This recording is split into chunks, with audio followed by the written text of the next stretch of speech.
Pixels glow and screens alike. Dorks unite, we'll take this mic. Game on, heroes side by side. In this world we laugh, we ride. Roll the dice and cast the spell. Tell your tales we know so well. Quests await where dorks prevail. In our voices legends swell. Press start, dorks embark. Lights out, we ignite the spark. Gaming nerds will never fade in the land where dreams are made.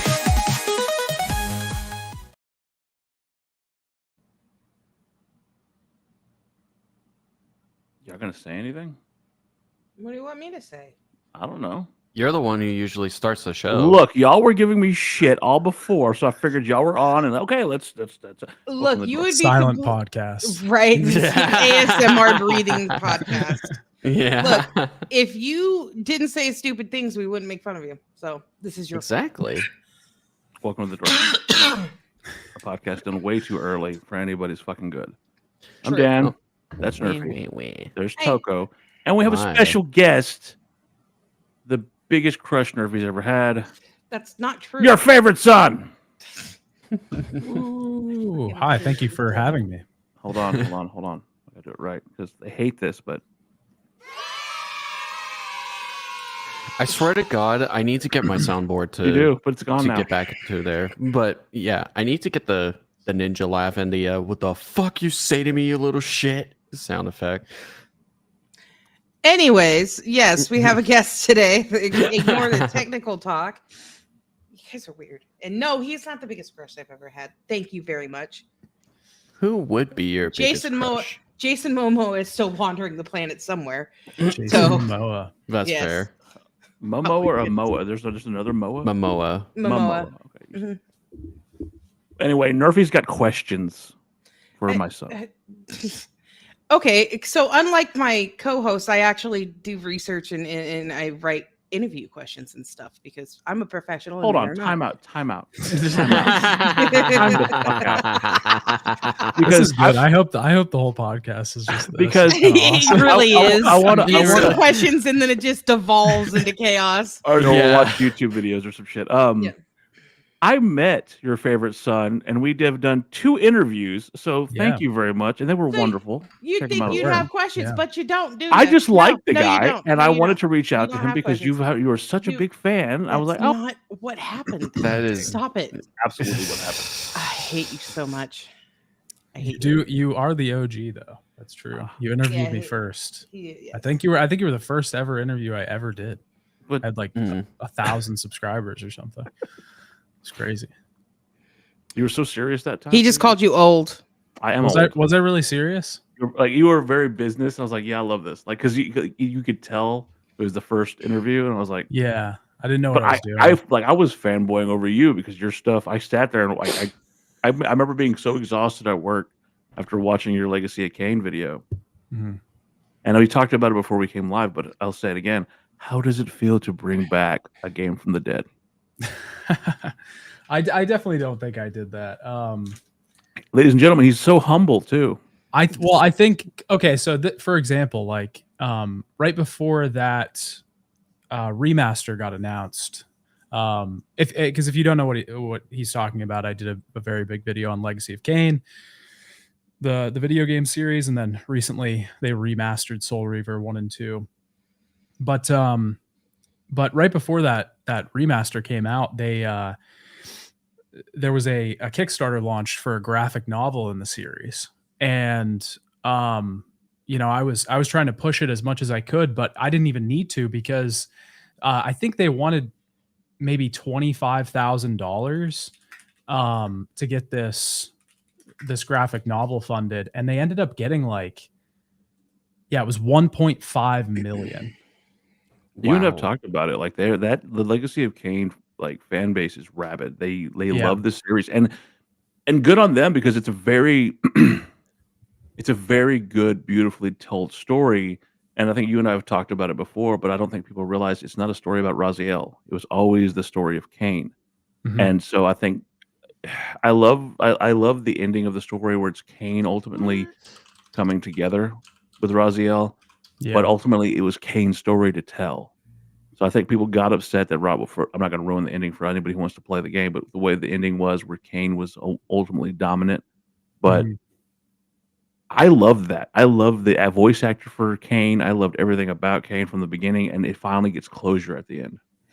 Yeah, I mean, it was cyclical. It was, you know, there's a lot of like really old classic themes that are done really well. The world is a character in and of Yes. itself.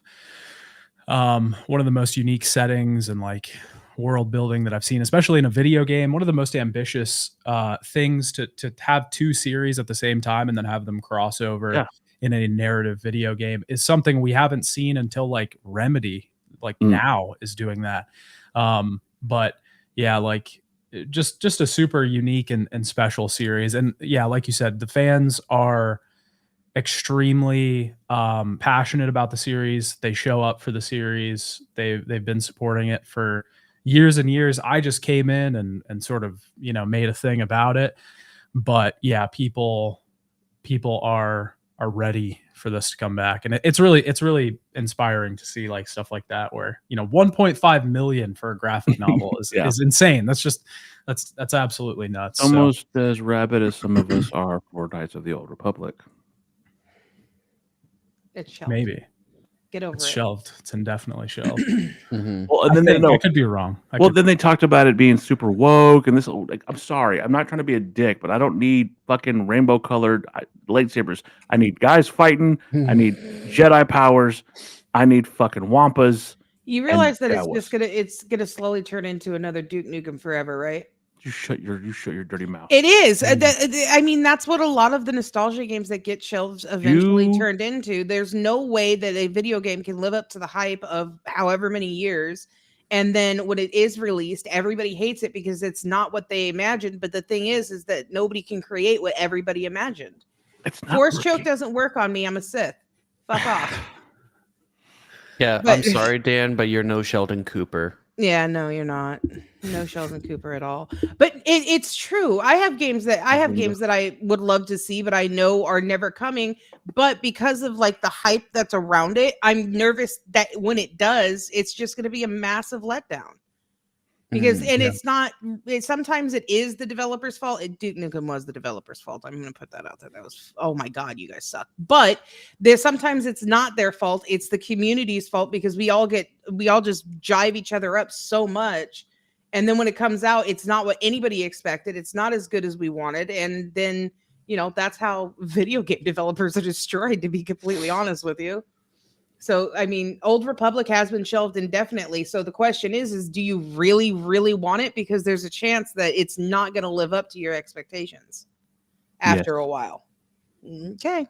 If you say so. It's look. Okay. I went through that with Fable 3, actually. Oh. Fable remake just got delayed even more.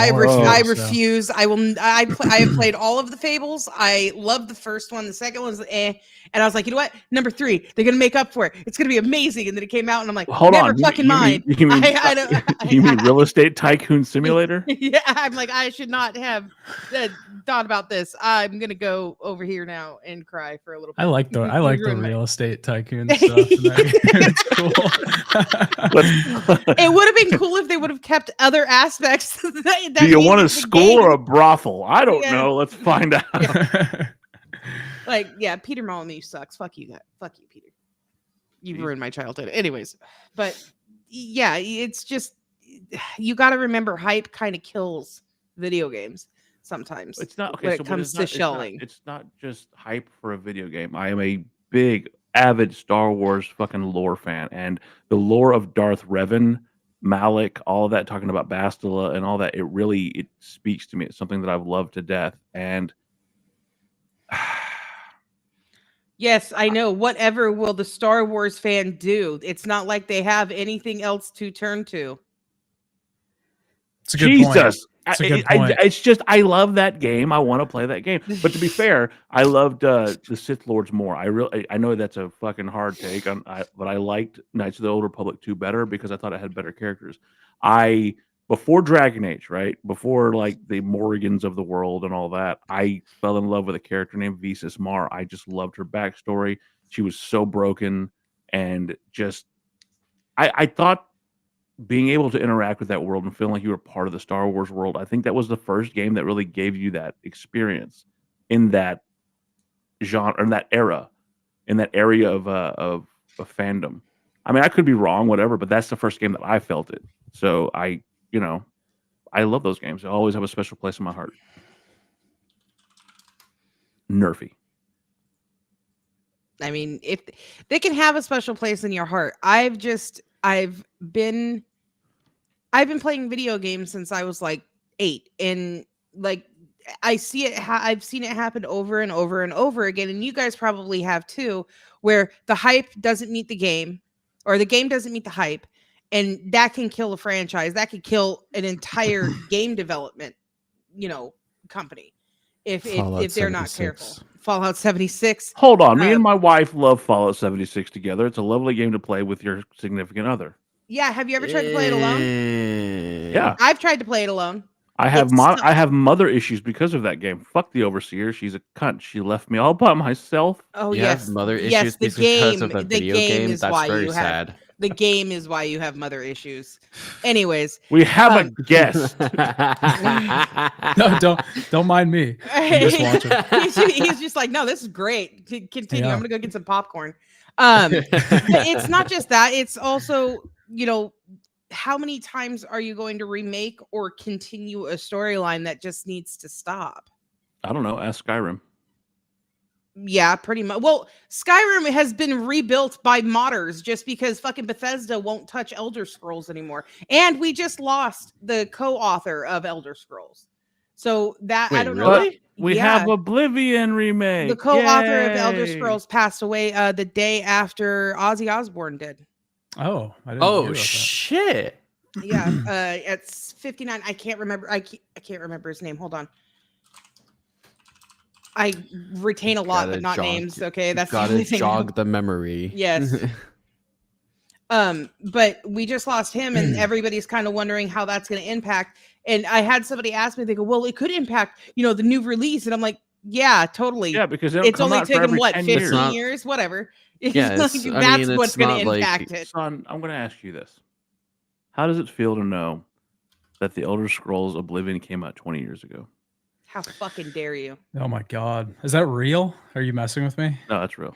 Oh my god, yeah, that makes me feel old. Julian LaFay, by Welcome the to way. my world. Oh yeah, yeah. I Julian did hear about LaFay, a that. key figure in the development of Elder Scrolls, has passed away. Yeah, I don't know. I do. We were talking about Fallout earlier before we went live, but I was a big fan of Elder Scrolls when I was younger, but Skyrim wasn't really my thing. How It was dare alright. you? How dare And, you?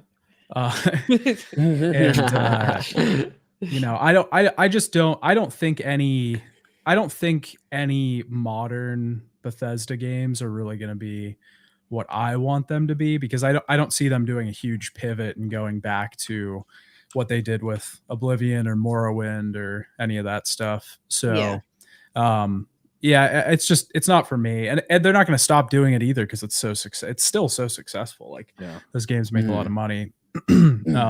It's not for me, I don't think. Well, but did you like New Vegas? Yeah, I liked New Vegas. I loved Morrowind. I loved Oblivion. That was about it. 3. I guess I liked Fallout 3. Fallout was good. I thought it was fine, but the thing that it kills me is that New Vegas isn't even a Bethesda game. Well, it is, but it's not. It's Obsidian game. Obsidian. Yeah, I was gonna say it's Obsidian. And then what kills me is that has always rubbed me the wrong way is because they made 80 or 84, 83 on a score. They didn't get that bonus they were promised by 1 point. That just. But I don't really like modern Obsidian games either because they did Outer Worlds, and I didn't. Yeah, I really wasn't like a fan. that. Yeah, so it's kind of just like that whole genre just feels like it's moved in a I do feel like Skyrim kind of changed it and made Mhm. it so like everybody's kind of trying to replicate this thing. And that's fine. That's what a lot of people like. Skyrim's like one of the most popular video games ever. So but yeah, it's just not really what I'm looking for. Let me ask you this. Well, you're wrong. No, I'm just kidding. Sorry. I'm Probably just statistically, I think I am wrong. I mean, I always tell people this is video games are an opinion. Your taste in video games is an going opinion. on, Nobody Jaden? can really be wrong about it. It's kind of like music. You can't be wrong about it, but it's perfectly valid to look at somebody and go, "Wow, that's shit," and just walk away. Yeah. Like, Yeah. Oh, okay, but not take part. let me ask you this. Okay, so I was talking to another guy who we had him on here. His name is Dean. What's going on, Dean? No Scots. He did a video, much like you did years ago, on a Dragon's Dogma, and Oh, he yeah. how he replayed Dragon's Dogma 2, and he had a completely different feel for it. That game interests me because you could technically beat the game in fucking 5 hours. Mhm. It is when Yeah. you dive into the entire world and find the beauty of it that you get the full experience. What do you think about something like that? I love Baldur's the Gate 3. yeah, but Baldur's Gate 3 is like closer to what I like in I guess an RPG. Dragon's Dogma is super weird because it's just Yeah. it's unlike nothing like anything else in the genre. I love the like the development ideology behind it and everything. Like the idea of basing the pawn system around like Mhm. old school internet message boards as like a way Yes. of communication was just super like weird, outlandish. It was a very Japanese game that looked like a Western RPG. You know what I Yeah. mean? Like from the outside, it just looks like a Western RPG, but you dig down into like the fine details, and it's very, very Japanese. A lot of the stuff in that game feels like Kojima ideas, Yeah. just like really weird, Like weird ideas, and like the cyclical thing, and like fighting your own pawn at the end or whatever, like Yeah. stuff like that is really, it just felt very, influenced by that stuff. But Well, see, and I said Baldur's Gate 3 because it as far as the time thing goes, because I think a lot of games are hopefully heading towards that direction where technically you can beat Baldur's Gate 3. I think somebody did it in like 12 hours if you engage in nothing else but the main story.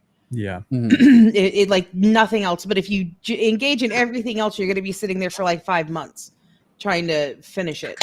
And I think a lot of video game companies are heading in that direction. And if they are, please continue, please, because for the love of fucking God, you guys suck sometimes. Anyways, yeah,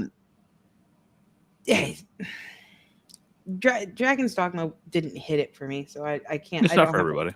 Yeah, it's I don't fair. have It's a weird game. It's very fucking weird. And What I do, the positives I can say about the game is like I'm a huge Dark Souls from software guy. I loved Elden Ring. We watched the Loathsome Dung Eater meme video the other day. Yeah, the dung eater video was pretty funny. But you're fighting these mythical, gigantic, horrifying beasts, but I'm always swiping at their feet, and I couldn't okay, that's great. In Dragon's Dogma, I'm climbing on the back of a griffin to stab him in the back of the fucking head because I'm trying to take it down. Yeah. I love that. I love the institution of like the Colossus style fighting. Yep. They don't do that a lot in other games. So there's and the world is beautiful. Like the Resident Evil engine, the RE engine is fucking gorgeous. Was that RE engine? That was our engine, the new one. Oh wow. Huh. Yeah.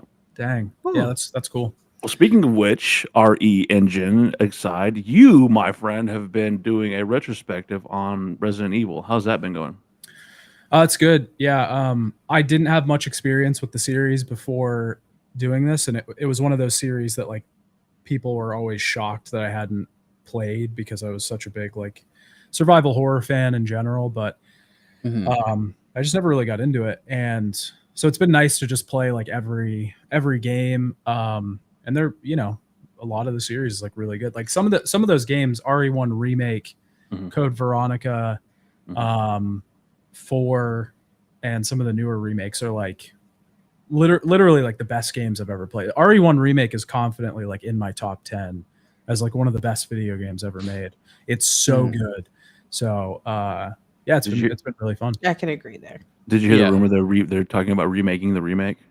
Yeah, I hope they don't do that because, like I said, it is literally. I'm not exaggerating. If you haven't played it, it is one of the best video games ever made. Yeah, I wish I can get my hands on Code Veronica or figure out how to get. You might be able to because that's the newest one they're remaking, Code Veronica. They're not doing 5 yet. They're doing Code Veronica.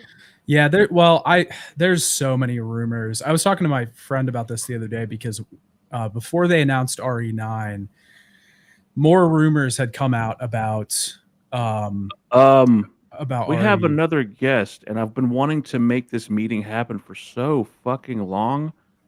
My favorite son. Hi, Slopes. Oh, hello. Another guest. Hey, Slopes. It's just a giant video game panel at this point. Nice. Pretty much. Hey, like family's it's all called here. Dorks for a reason, right? How we doing, peeps? What's up? We good? We good? We're great. Yeah. We're Wow. good. I've been here for a while. I didn't realize I was going straight in then. I mean, it caught all of me and Nerfy off guard. So Okay, so there's some backstory to this. Some of the first 2 people I ever got to sit down and interview were your favorite son and Slopes Game Room, because I'm a fucking super fanboy. As much as Nerfy is, I am as well, because they spoke to me. They did content that I thought was so well done. And if you haven't, their links will be in the description. They do such amazing work with everything they touch. They both do. Thank you. And I've always wanted them. Frozen there. My camera's frozen? Yeah, are. you're just yours is frozen. on my screen. You're just condescendingly looking at Slope. I joined. Oh. I joined, and it looked like you just it back? giving me the finger. No, it Now you're did just the same invisible. thing. You're invisible. Now you're invisible. You're right, hold on. Oh, we had And you're a logo. Y. What is happening? I have don't no know. idea. I think it might be Streamlabs. Dan did it. Dan did it. It's always my fault. It's Blame fine. Dan did it. My Blame bad. Dan. It's working on my My end. bad. I mean, we can hear you. Yeah, that's you're all that fine. matters. Yeah, if- You'll think be our okay. conscience. It's okay. I think it Okay, was. I'm I invisible. also had that similar thing like a few months ago when Nerfy joined the show. Like I had my webcam frozen, and then I just figured out that I had to switch my video source, and Technology. then it just worked. But no, like I've always loved both of their content, and they were kind enough to give me the opportunity to interview them, and they've always been super fucking awesome and chill. So I've always wanted to do this introduction and have them meet each other, and hopefully one day do a collaboration, because I think that they would work well together. Just my opinion. Throwing it out there. Slopes, your favorite son, Slopes. Nice. Wait, here, hold on. Maybe we can. Oh wait, it's wrong side over here. We still can't see you. Oh yeah, you can't see. I'm doing a visual gag, and you can't. It's just for me. I was invisible It's just too, for and me. then I pictured it in my mind. It's okay. It's a visual gag. It's only for me. Let me stop mine and go back in. It's all right to me. I Well, don't use my webcam um, for this I- reason. I'll be honest. Like I didn't know much about your favorite son since before. I definitely had seen videos beforehand, but it was when you talked about it on the last time I came in, and I was like, oh yeah, I'll check it out. And yeah, awesome stuff. Proper quality content. Yeah, I've seen some of your stuff too. I actually remember you were, before I did my Legacy of Kain video, you were one of the only people that had like a longer length video on Soul Reaver, I think. Yeah. At the time. The way you said about just now about like how you didn't get into Resident Evil till quite late, I was quite the same. I mean, I played Soul Reaver back in the day, but I really needed to play it again to get myself back into like, because I didn't properly get into them and really heavily hit them until later on. Yeah. I mean, that's quality. Yeah, I've definitely seen your Soul Reaver video, because I mean I've been editing quite a lot lately. In fact, I'm doing it right now, and I've been having your videos on the second screen, just really slowing down the process. But it's been good. It's been Very really nice. Yeah, both of you guys do that to me all the time. Thanks a lot. I appreciate it. Well, and I like, okay, so for anybody who's never been introduced to these two amazing content creators, we'll put it out there, it's a throwback because you both take your time and you're very intricate. I think me and Son talked about it when I first interviewed him. He loved putting out those long form videos, and we were going back and forth. And I was like, bro, as much as it would break my heart, you might want to separate those. And it's probably one of the best things he's ever done because now it makes me yearn for that next chapter. Oh my God, he's going to do Resident Evil 5 now. He's going to do Resident Evil 6. But you want to wait for it instead of like I would put them on before I go to bed and I would just listen to them, pass out, wake up listening to it, keep going. Oh, I missed this. Let me go back. Now I'm lusting for that next piece of content. Well, I don't let's like the way not you let's said not lusting. let's not lust for it. I Maybe didn't like maybe the we way pick you Yeah, a said different when- word. lusting. The when way you you- said I'm lusting yearning is for that really next good. piece of There content. you That's go. There you go. Let's Just think hearing before you, we say words. yeah, Just- just hearing Dan say lusting, it sounds very. That very was not on my dirty. bucket list. I'll be Yeah, completely no. honest with you. I'm done with like- both of you, okay? I don't need this. Yeah, Dan, I hate to be that guy, but that sounded You kind need of to calm down. gay. Yeah, Wow, just a little wow. bit. Okay, bye. Oh no.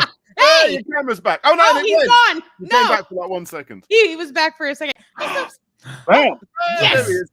Oh, is my camera back? So Yes. do Only you- have- when you cut up your content, does it work well for you? Yeah, it worked super well actually. Oh, wait. Like saying that, yeah, It froze I think on that me video again. we had. Oh, is my camera frozen again? Yeah, it is. Ah, It does not like um, having 5 of us. Yeah, I think Apparently. it's a thing. Yeah, it worked way better for me. I never looked back after that really because I did want to hold on to that. Like I did want to hold on to that. Keeping all of the videos, in one thing. But it's too long. If I had done that with Resident Evil, it would have taken me 4 or 5 months to get that whole video done. So yeah, See, I've only ever had success doing the long ones. So I've only, I've had success in cutting up a couple of videos. Like I did Pac-Man as a part 2, and I did what was the other one? Castlevania as a 2-parter. Both of them are over an hour long in each section. But yes, every time I ever put a video all together into one, it always does better. Yeah. But it obviously takes an extortionate amount of time to make ridiculously long videos. Yeah. So, Yeah. I mean, the video I'm doing right now, it's stupid. This was originally going to be a short. I thought it'd be a funny short to make, but now I've actually turned it into. It's actually not that long. It's about 25 minutes. But the amount of time it's taking to do it is just ridiculous. I'm looking into. This is completely off topic, like to doing like complete histories or whatever. But I've found all of what the arcade machines were in Michael Jackson's arcade that he had on the Neverland Ranch. So I'm documenting them all. Oh, that's such a good idea. That's a That's great really good idea. idea. I was like, oh, this would be funny. I'll quickly just reel off what there is, but there's so many, and some of them need explaining because some of them are really obscure. And it's actually now turned into like a 25-minute video. It was going to be 1 minute, and now it's 25 minutes. Well, let me ask both of you this. awesome. Like, what is that? Is there a fear there? Because like y'all do this as a job. Right. You put all this effort into a video in hopes that it's going to catch. People are going to like it. What's the risk reward on that? Like, how does that feel? It's scary for me. I don't know. Like for there's a way to do it. Like I know what videos will do well, and I know what videos are a risk. But I'll always do both of them. It's just like from a job point of view, I'll make sure I don't do 4 risky videos back to back. They'll be spliced in the middle of the definite winners, so that it'll just be up and downs, and then that way, if one of those risky videos does really well, hey, that's quality. But if not, it's not the end of the world because it's sandwiched between 2 videos that I know will do well. That's how I do it. Yeah. I do something similar. I mean, I was incredibly lucky to have fallen into the idea of doing these worst reviewed Steam games videos because I love those videos so much. I started that series because I was doing The Witcher and it was taking me so long to make the first video that I was like, I need something to be like, I need to upload something in between this or it's going to be like 3 months without a video. And so I just made that on a whim and it did super well. And it became a series. So I've been lucky enough to have those videos to go back to just be like, okay, I know this is going to do well. I know this is going to do well. I did earlier this year. I took like 3 months and just did a video about strategy guides, like the history of video game strategy guides and stuff. And it ballooned into this huge project that took me forever. I ended up making my own strategy guide for it to try and see like how difficult it would be. And it did so bad. It was like my worst performing video ever. But I agree. Like I do this thing where I wait for the channel to get really good. Like, oh, okay, everything's going really well. Now I'm going to do an idea that I think is probably not going to do well, and it's going to bomb. And then the channel's going to be doing bad. And then I can build it up again. So I can do another video like that. It's just like a cycle of, trying out super risky things. And then well, let me ask you this. Both of y'all, I think, started doing this for the love of the game, correct? Am I wrong in that assumption? Yeah, for sure. Yeah. Is the love still there? 100%. 100%. Yeah, for sure. Absolutely. I'm always into gaming. I love it. Yeah. I wouldn't still be doing it if the love wasn't there. I'd find something else to do. And again, that's why I love you two guys as content creators, because I feel like, as far as that goes, it's still in your work. Like you when you hear a Slopes video, you hear that what's going on, and you just go and that this motherfucker loved this shit. He loved doing what he was doing. He was laughing at his own shtick while he was doing it, and you're gonna love it because he loved it. And when you hear, "Hey, Dad," I'm like, this motherfucker's back, and it's just the sounds of your voices are not people that are jaded and bitter. And there are plenty of people out there who are bigger and have done content for years, and they're burned out, dragged out, and it's not that same person that started. Y'all remind me. I love Markiplier, right? That's one of my favorite creators of all time.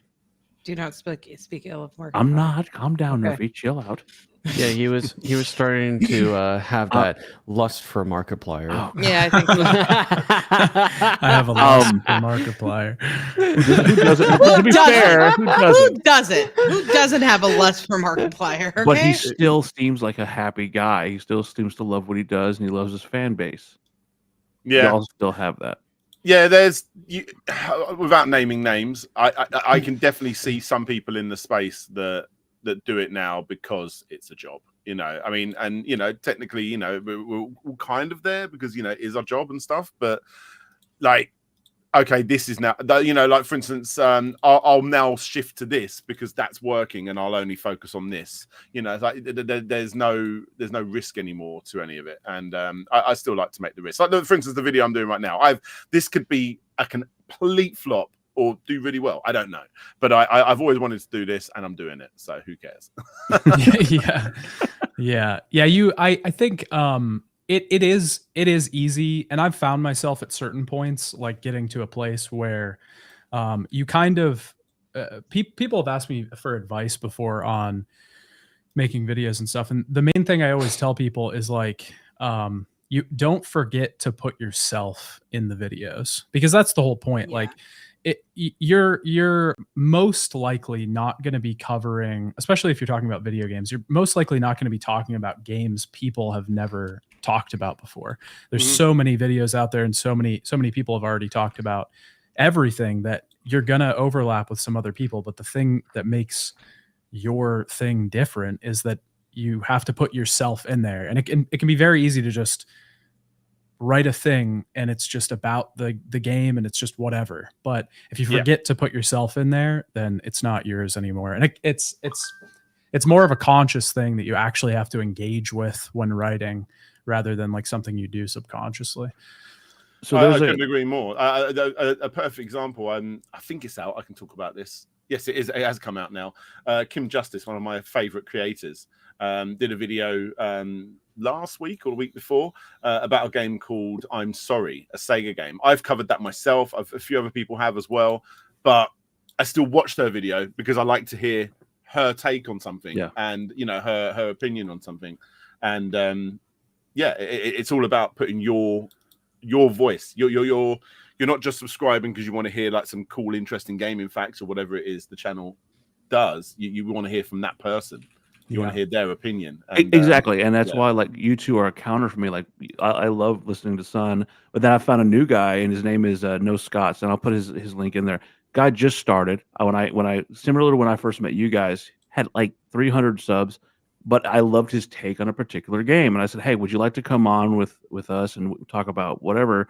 Oh, absolutely. I don't have a Twitter, but I'll make a Twitter. He came on, and Awesome. now he blew up. And I would think it's not because of us, because he just is that he was talented in what he did. And Dean, congratulations, he's hit that 1,000 sub mark. But it's the beginning. Way to go, He went Dean. from and I'm proud of him. I don't even know the guy that well, but I'm proud of him because he committed to something and did something amazing. And if y'all can remember back that far, what was it like to have that video hit and go, oh my God, this is catching on? Well, mine was the the Legacy of Kain video. Yeah, it for was. sure. Yeah, I remember I worked so hard on that video for so long, and like I hadn't been able to make videos for a while before that too, because my like graphics card died and I was super broke and I didn't have enough money to buy a new one. So I like had to get like a really junky one and stuff. And it was just like terrible, but I was just really pushing on this video, and I put it out, and I remember the Legacy of Kain wiki retweeting it, and they had like 30,000, 40,000 followers or whatever. And I was just like freaking out. I was like, holy shit, like this is it. You know, this video has 2,000 views. That's insane. I couldn't even fathom it. But yeah, that video got me, you know, like 1,000 subscribers, monetization and stuff. It was like, oh wow, this might be a possibility. This might be. We something know, I can Sloppy actually Joe. do. Oh yeah. It's Yeah, Toko's fault. Yeah, it's all Toko's fault. We're all Shut the blaming fuck Toko up. today. We have a hacker Eh, in our Hacker. midst. Yes. See, clearly Toko's fault. What about you, Slopes? What was the moment you realized, oh my God, this is I catching on? think I mentioned it in the last like interview thing we did, like the very first video I uploaded ever. Because I always wanted to be a YouTuber, and it took me about a year to eventually pull the fun out and eventually do it. But like that first video I uploaded, and I posted it in a Retro Gamer forum. Like it was a forum dedicated to the magazine Retro Gamer, like literally. And I'm still a subscriber. Like this magazine right here. I posted it in there, and I'm refreshing, like, oh, no one's commenting, and I'm like checking the video. Oh my God, I got another view and another view. Like, hang on, I'm the one refreshing this. And I woke up the next morning, and like everyone posted their stuff in those forums, and like, you know, you might get one response or whatever. You know, like, but almost no one did, because it was just a spam forum, you know, for YouTubers posting their stuff. But I posted my one, and then the next morning I woke up and there was like 2 or 3 pages of people going, oh, that was really good. I'm like, oh my God, people are actually interested in what I have to say. And that was the kind of reasons I started in the first place, because I got like real world friends where I would like reel off video game facts, and they're not interested, and that's fine. That's fine. It's just they're not interested in that stuff. And like I now had an audience. I had a group of people that just grew and grew and grew that want to talk to me and share their experiences with gaming. So yeah, from the very first video for me, I noticed that gave me the drive straight away. But I do remember, I mean, there were specific points throughout, you know, even in the early days. I remember like, wow, my videos are getting about 10,000 views a week now. That's awesome. And like now I'm angry if I wake up and I don't see 10,000 views, you know what I mean? Like, from the next morning, or like, you know, half a day later or whatever.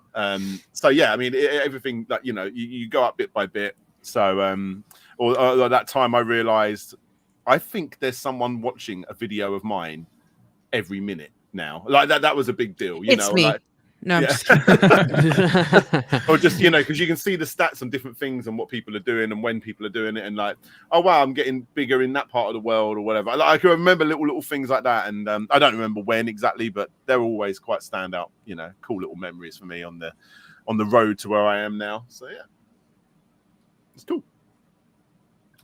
Nerfy, What? I believe I you didn't have, do anything. I believe What? you have questions. Yeah, I did.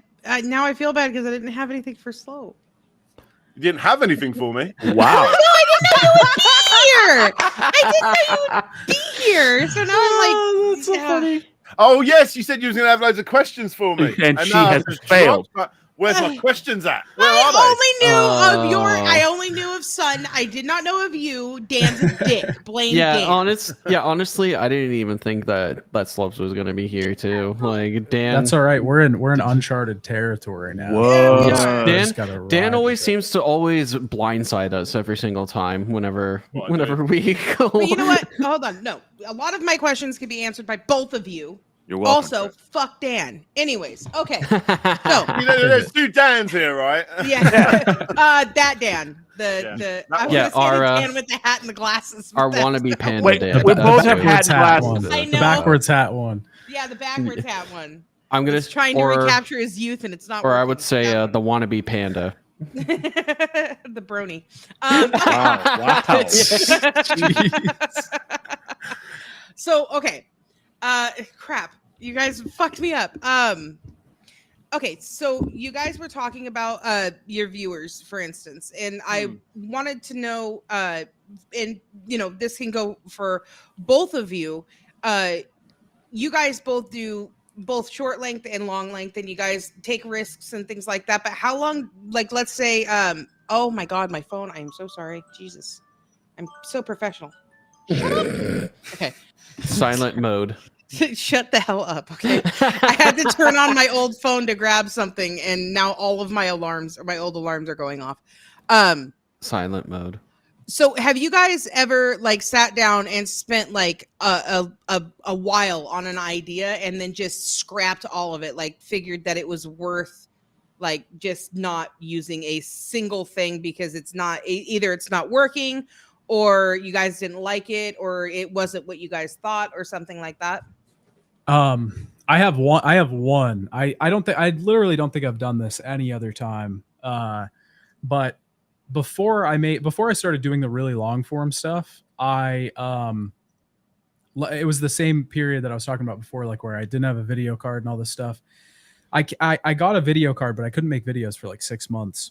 So I fixed my computer and I came back and I was like, oh, I was so excited to make a video. I had this idea that I'd been working on. And it was this idea to do a series called Before and After Reviews, or like Now and Later Reviews or something. And what I would do is I would go to like a game store, grab a game off the shelf that I'd never heard of before, and I would sit down and review it just based on the game, its instruction manual, like the screenshots on the back and stuff. I would review each section of the game, like gameplay, graphics, what I think it's going to be before I play the game. And then I would play it super in depth and review it after. And I found this game at the store called Schoolgirl Zombie Hunter, which is like you play like you play like schoolgirls and they're like it's like a wave-based shooter, but I think it's kind of like a horny game a little bit. I can't remember. It's a tuner game. Yeah, just by the sound of it sounds like a we've just found honey Slope's pop next type of game. retrospective video. Right? Yeah, it was weird, but it was super funny, and I was like, oh, this is going to be hilarious. It's going to be a great video. And when I got to editing it, because I had played the game for like 40 hours. I was going to do like a speed run because nobody had speed ran it. I was going to get #1 in the speed run charts, like all this stupid stuff. I platinumed the game, like everything. And I sat down to edit it, and all of the before footage was out of focus because I hadn't filmed in so long. I just like was rushing through everything. And so all the before footage was out of focus, and I couldn't re-record it because it felt like inauthentic. Like I wasn't, I had already played the game. I'm not reviewing it beforehand. I have all this knowledge now. So it defeated the purpose. So I just like scrapped the whole video, and I was like, I guess I'll go do Legacy of Kain. I don't know. The real question is, Slopes, when are we getting that video on this game? And Son, when are we getting this video on that game? It's never. I like here's like never ever. No. Well, you can't make me. I think I've frozen now, have I? Oh no, I haven't. No, I haven't. I was looking at the slow response. I'm just sitting there like. Yeah, that's happened to me a few times. Where I've made a video. I've mostly written a script or collected information and then just not done anything with it. Mm-hmm. But I eventually make that video. One of them was Power Stone. I worked so hard to try and find information about that, and then I just couldn't find any decent information. I could give you basics like when it came out and the team that worked on it, but I didn't know about like how it got made, like the influence or anything like that. And I just kept stopping to the point where I was reaching out to the people that worked on it, and they're all like, "Oh no, we can't talk to you. You have to speak to Capcom." And I'm like, "Oh god damn it!" And then eventually, I just like tools get better at translating old Japanese magazines and all that other stuff. So I was able to find interviews with people, and then I could eventually make that video. So I mean, there was that one. I've been sitting on the history of Sega World for the longest time, and I will do that video one day. I mean, I've got interviews with loads of people that work there, like managers that work there, some people that used to work at Sega and don't anymore that I've interviewed and stuff. So I'll eventually get around to doing that. It's taking forever. I was speaking to historians on the Trocadero that have sent me information about what it was beforehand. Like it was a brothel at one point. And I've got all like all this information about it, what it was like back in that proper ancient London times. So that was really cool. And one day I just need to put it all together, spend like a good few weeks just collecting it all. And right now, let's make that all. I've got so much footage on it. I could actually give a full tour of the building based on like people's handy cams and connect it all together. Wow. So I'm really excited to eventually do that. I almost completely wrote a Samba de Amigo complete history, but that was in my mega early days. It was like a decade ago I wrote that, so I'd have to clean it up with new age, the way I do videos nowadays. But I remember writing it, and this is in the early days of YouTube, and I didn't really understand it. And I'm like, hang on, I'm not going to be able to release this. It's all licensed music. How am I going to do a rhythm game a video based on a rhythm game where all the music is licensed, like for YouTube? Yeah, and I know how to do it now. I would basically do a version that isn't licensed. With I put my own music over it, and then I'll do one that is licensed. That's like not on the channel or whatever people can link to or whatever. So I have other ways of getting around it nowadays. And also I know services where you can actually pay for a license, and I think some of the songs are on there. So there's ways, there's little things like that, and I've got a massive list of ideas that I could go and do to make future videos. That have all just been there for probably a decade or so, and I've just never got around to doing them. Or maybe I've just not found the right angle to make that video. So I mean, yeah, hundreds of ideas, but yeah, they're the three big ones, I think.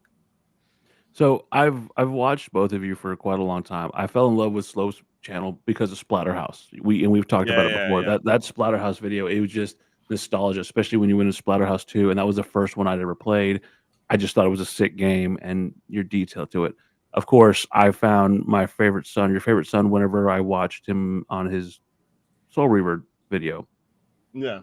But my question to both of you would be, what's the holy grail? What's the game, or what's the topic? What is the one video that it's always been in the back of your mind to make? I got to make this one at some point. What is that game?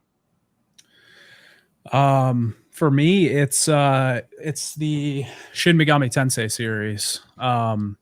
Before I even started my channel, that was what I was originally going to cover when I started a channel. I made a YouTube channel. I was like, oh, I'm going to make videos.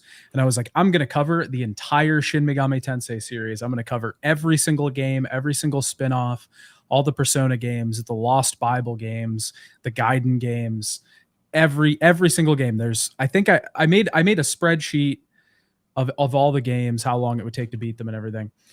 And there's like 70 some games, I think maybe 80. There's probably 80 now. Jeez. I would say. Yeah, I was going to do it, and I started playing the OG Mega 10 games, and I had a script written for maybe the first 2 or 3 games, and then I got to a point where I was like, you know what? I've never edited a video before. I don't know what I'm doing. This is probably not the first project that I should take on. So I decided to do some other stuff and then get back to it eventually. But I mean, even now, it's still an insane undertaking. So I don't know. Do you think you can do it? I definitely could. Like I have the capability. It's just how long would it take? You know, I think it would be like a full year that I would have to dedicate to it or something. To be fair, you said it yourself. Like you have to work on something, go to something else, work on that could be the one that you do sporadically, and people will Yeah. just keep coming back. I mean, and it's going to be a countdown. That's going to be one of those marathon things you do. And I think if it's something you believe in, I think you should go for it. Absolutely. I think that you look. I love your content. I'm very biased when it comes to you and Slopes, but I would say go for it. We couldn't tell. Yeah. Yeah, obviously we couldn't tell. Nerfy and Slopes. Same question. It's probably going to be Sonic. Sonic the Hedgehog, the complete history. I'll do it one day, and I've got a way to do it where I could do it in parts. And so my plan is do Sonic the Hedgehog, the complete history, and make it a playlist. So part 0, before you get to part 1, would be me talking about my history and not actually doing a tour. Like, so that's where I grew up, and that's the house where I unboxed my first ever Sega system, and it's the game that changed my life. And you know, just do a little like a silly little 5-minute video of me, just or at least 8 minutes maybe, video of me showing, you know, where I need to, you know, where I grew up and how I got into it. And that was the field I did, you know, I discovered it on the Sega bus and stuff like that. But then part 1 would literally be Sonic 1, part 2 would be Sonic 2, part 3 would be Free and Knuckles, and you know, work or CD, whatever, and starting to work my way through. And then maybe one of the parts would be all of the Game Gear games or whatever else, and then just do a complete history where every single one links to the other one, and then release them like every other day or something to that effect, throughout like December or something, like Sonic Christmas complete histories or whatever, and then only release 25, and then the following year I can do the next like 10 or 25 parts or whatever. And because technically if I do it like that every single time, I could just keep adding to it basically, eventually to a point when it gets to a point where there's a new game about to come out, you know, or whatever. What I think is beautiful about that is that both of you have the similar mindset. Like y'all are very similar, and like I love seeing that because y'all are both that worker's mindset. Yeah. It's I think you have to when you take on such enormous projects. Yeah, for sure. I think also like I've seen a lot of people that are in the space that have the same sort of like, but like, because a lot of the reason I got into doing this in the first place was because I just in my own life, when I would play a series, like a game series or even movies or TV shows, whatever, I was like, I want to like see every single thing. Yeah, there is. absolutely. Like I want to play every game. I want to read all the books and like the comics and all that stuff. I want to see it all. And so I would just do that in my normal life. And then when it came to YouTube, it was just like, okay, well, which series do I want to do that with? You know, it was kind of the same thing. So I feel like, you know, maybe it's just all of us are people that really, really enjoy completing series. Agreed. I mean, we were talking before we went live, or while we were live, I talked about KOTOR, and I just got enthralled in that series, and then finding out as much lore as I could. Mm-hmm. Slopes mentions his first, what changed his life was Sonic the Hedgehog. I thought I was crazy because I can tell you one of my oldest memories being 4 years old. I'm fucking almost 40, and sitting on the couch with my mother, and a Nintendo Entertainment System commercial came on, and I just looked at the TV and I said, I want that. Yeah. I can 1 second, someone's at my door, bear with me.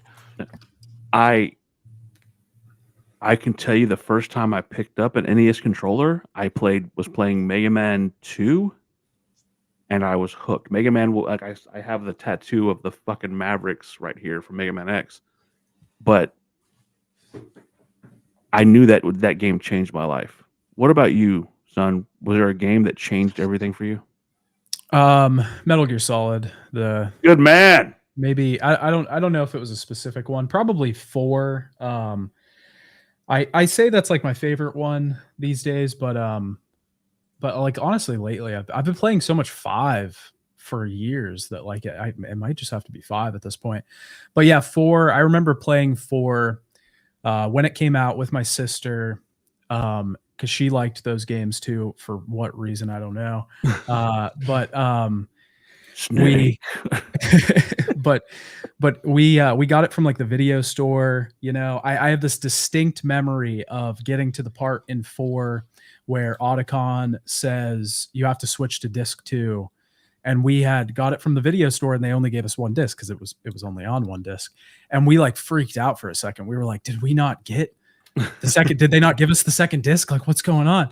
And of course it was a joke, and he was like, no, we have Blu-ray disc technology. You don't have to switch to the second disc. But yeah, that game, I think, it like perfectly, the whole series just perfectly encapsulated like everything I wanted a video game to be. And the fact that they could be exactly what I wanted them to be even back then, was so shocking to me. Let me ask you this: as far as that story goes, I would argue that is a perfect argument to say that video games are an art form at this point. That they should be up for Oscars if you look at stuff like that. The throwback was it Screaming Octopus in 4? In the B&B unit. Yeah, I think so.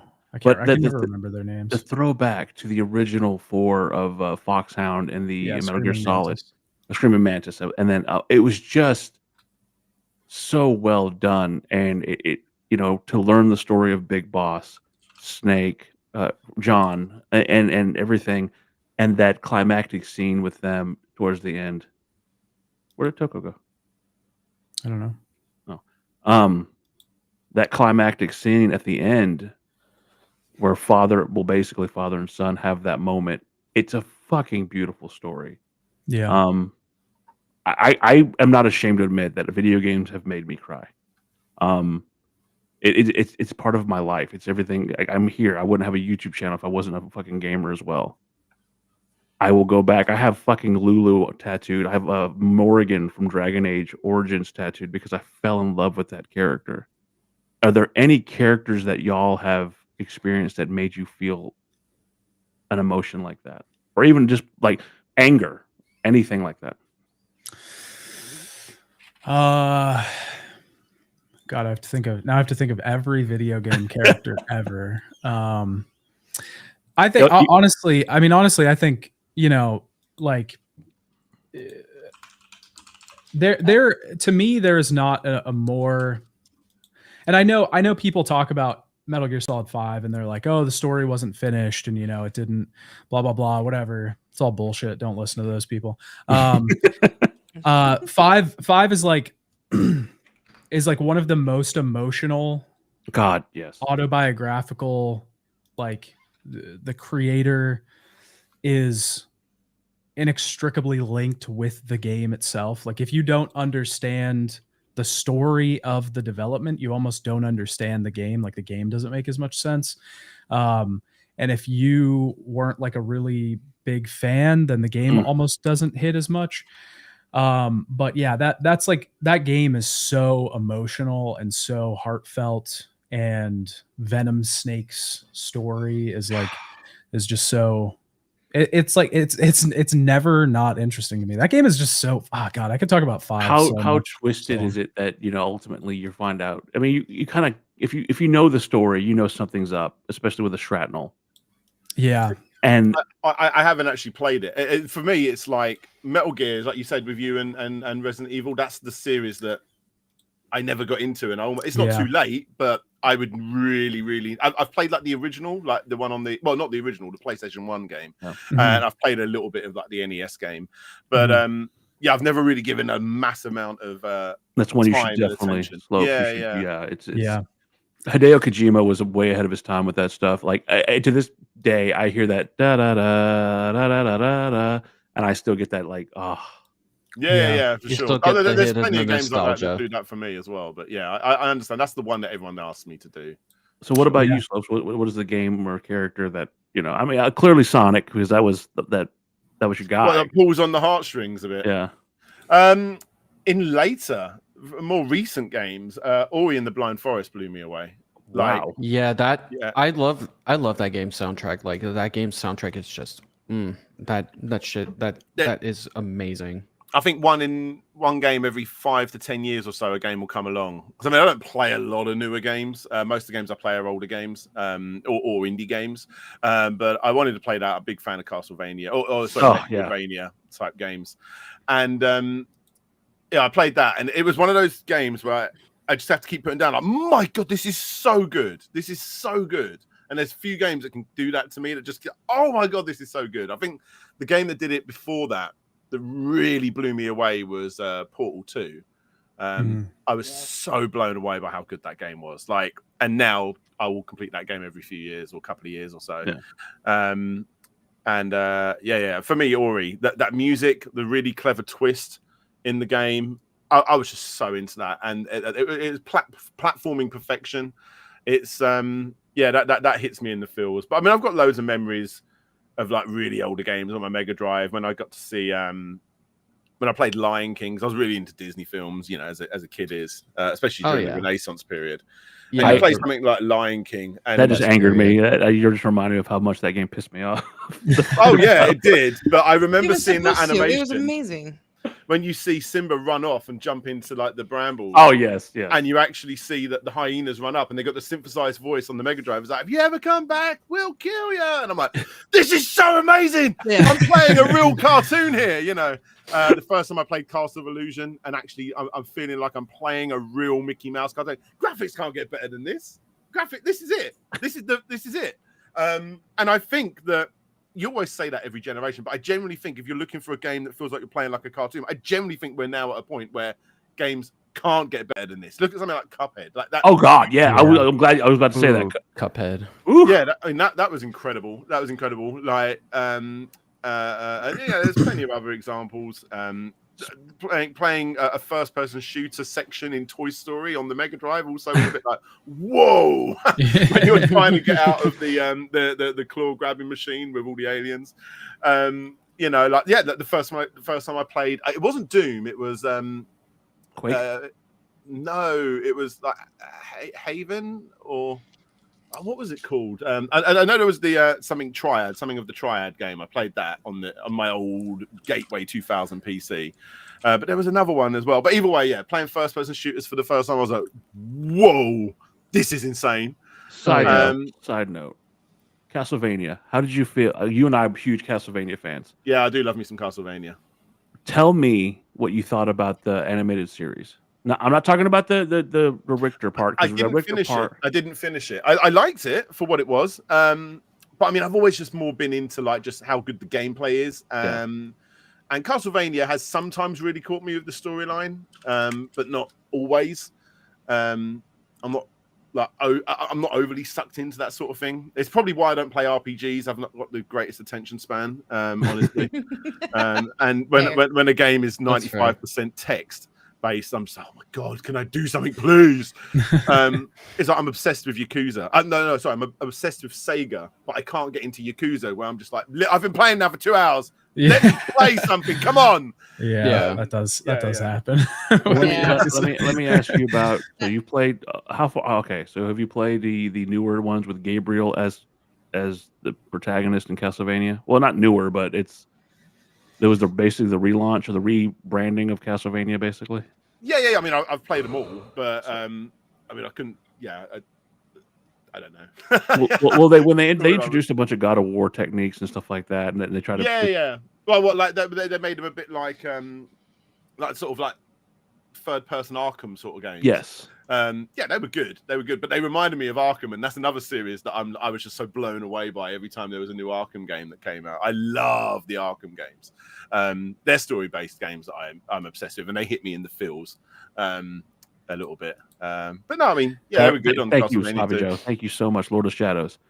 Lord of Shadows, yeah. They're good games. I think they're good games. They get too much hate because they're not classic Castlevanias.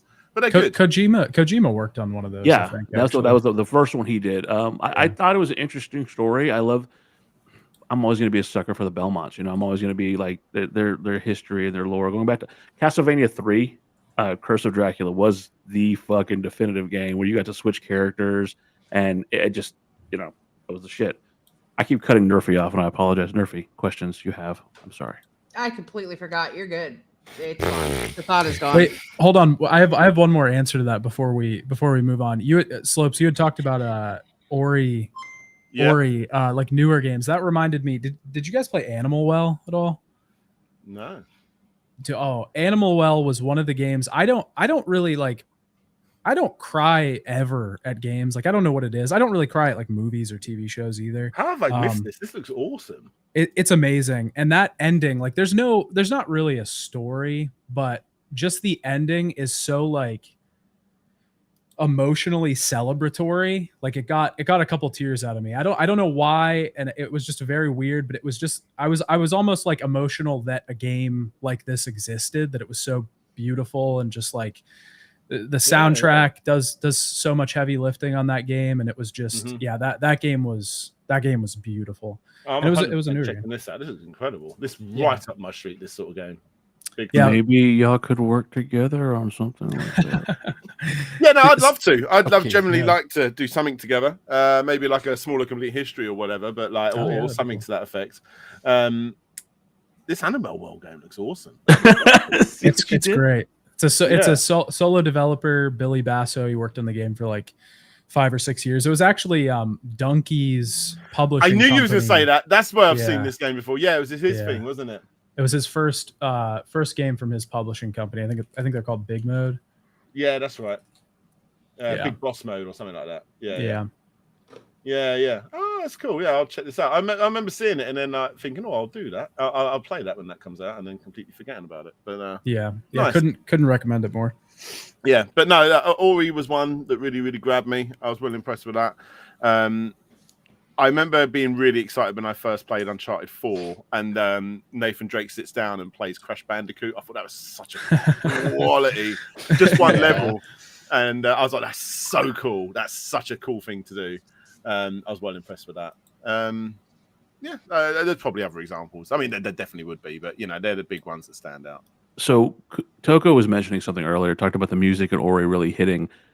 I will tell you this, as a kid, not as an adult man, but as a kid playing Kingdom Hearts 1 and finally beating, what was it, Xemnas or whoever the final boss was. And then you see him and the sands are coming together and he's reaching for Kyrie and you hear that simple and clean hit. Fuck. Yeah. Oh, right in the field. Maybe one of the most like iconic video game songs ever. I know that's like sacrilege because there's more than that, but like that song you're right. Just, it's fucking awesome. It's so perfectly linked to the game. Like it's amazing. Mm-hmm. And then on the other side of that, I think Doom 2016's whole fucking album, everything about that fucking. Like the whole soundtrack that McGordon made, that whole thing was just really well put together. I remember hearing what Bethesda wanted originally from Doom 2016 when they hired McGordon, saying that they don't want metal, they don't want any of that. But then McGordon just said that, fuck you. I'm just Gordon, sit the fuck down. I got this. Yeah, sit the fuck down. He got this, and he made a completely metal as fuck soundtrack, and it worked really well for a game like Doom 2016 because the thing with Doom, like you're running around killing demons. That's really all that you're doing, and you need to have like an amazing badass soundtrack in order to really complement the game super well. And what McGordon did, and I've even watched all of the behind the scenes that he did when it came to what inspired him and also how he made the album as well. Like it was really, really, really cool. Like just him holding up the 9-string guitar that he played just so that he can get that super deep riff that he did for the for the main theme for the game. Like that was really cool. And then using old Russian technology or Soviet radio tech for the synths. Yeah, it was really, really cool. Just seeing that, I loved every second of it. If you haven't realized this, Toko is a massive Doom fan. I mean, yeah, I like Doom, but for me, I'm also somebody who really appreciates a soundtrack. Absolutely. Oh, a decent soundtrack can like fully take a game to the next level.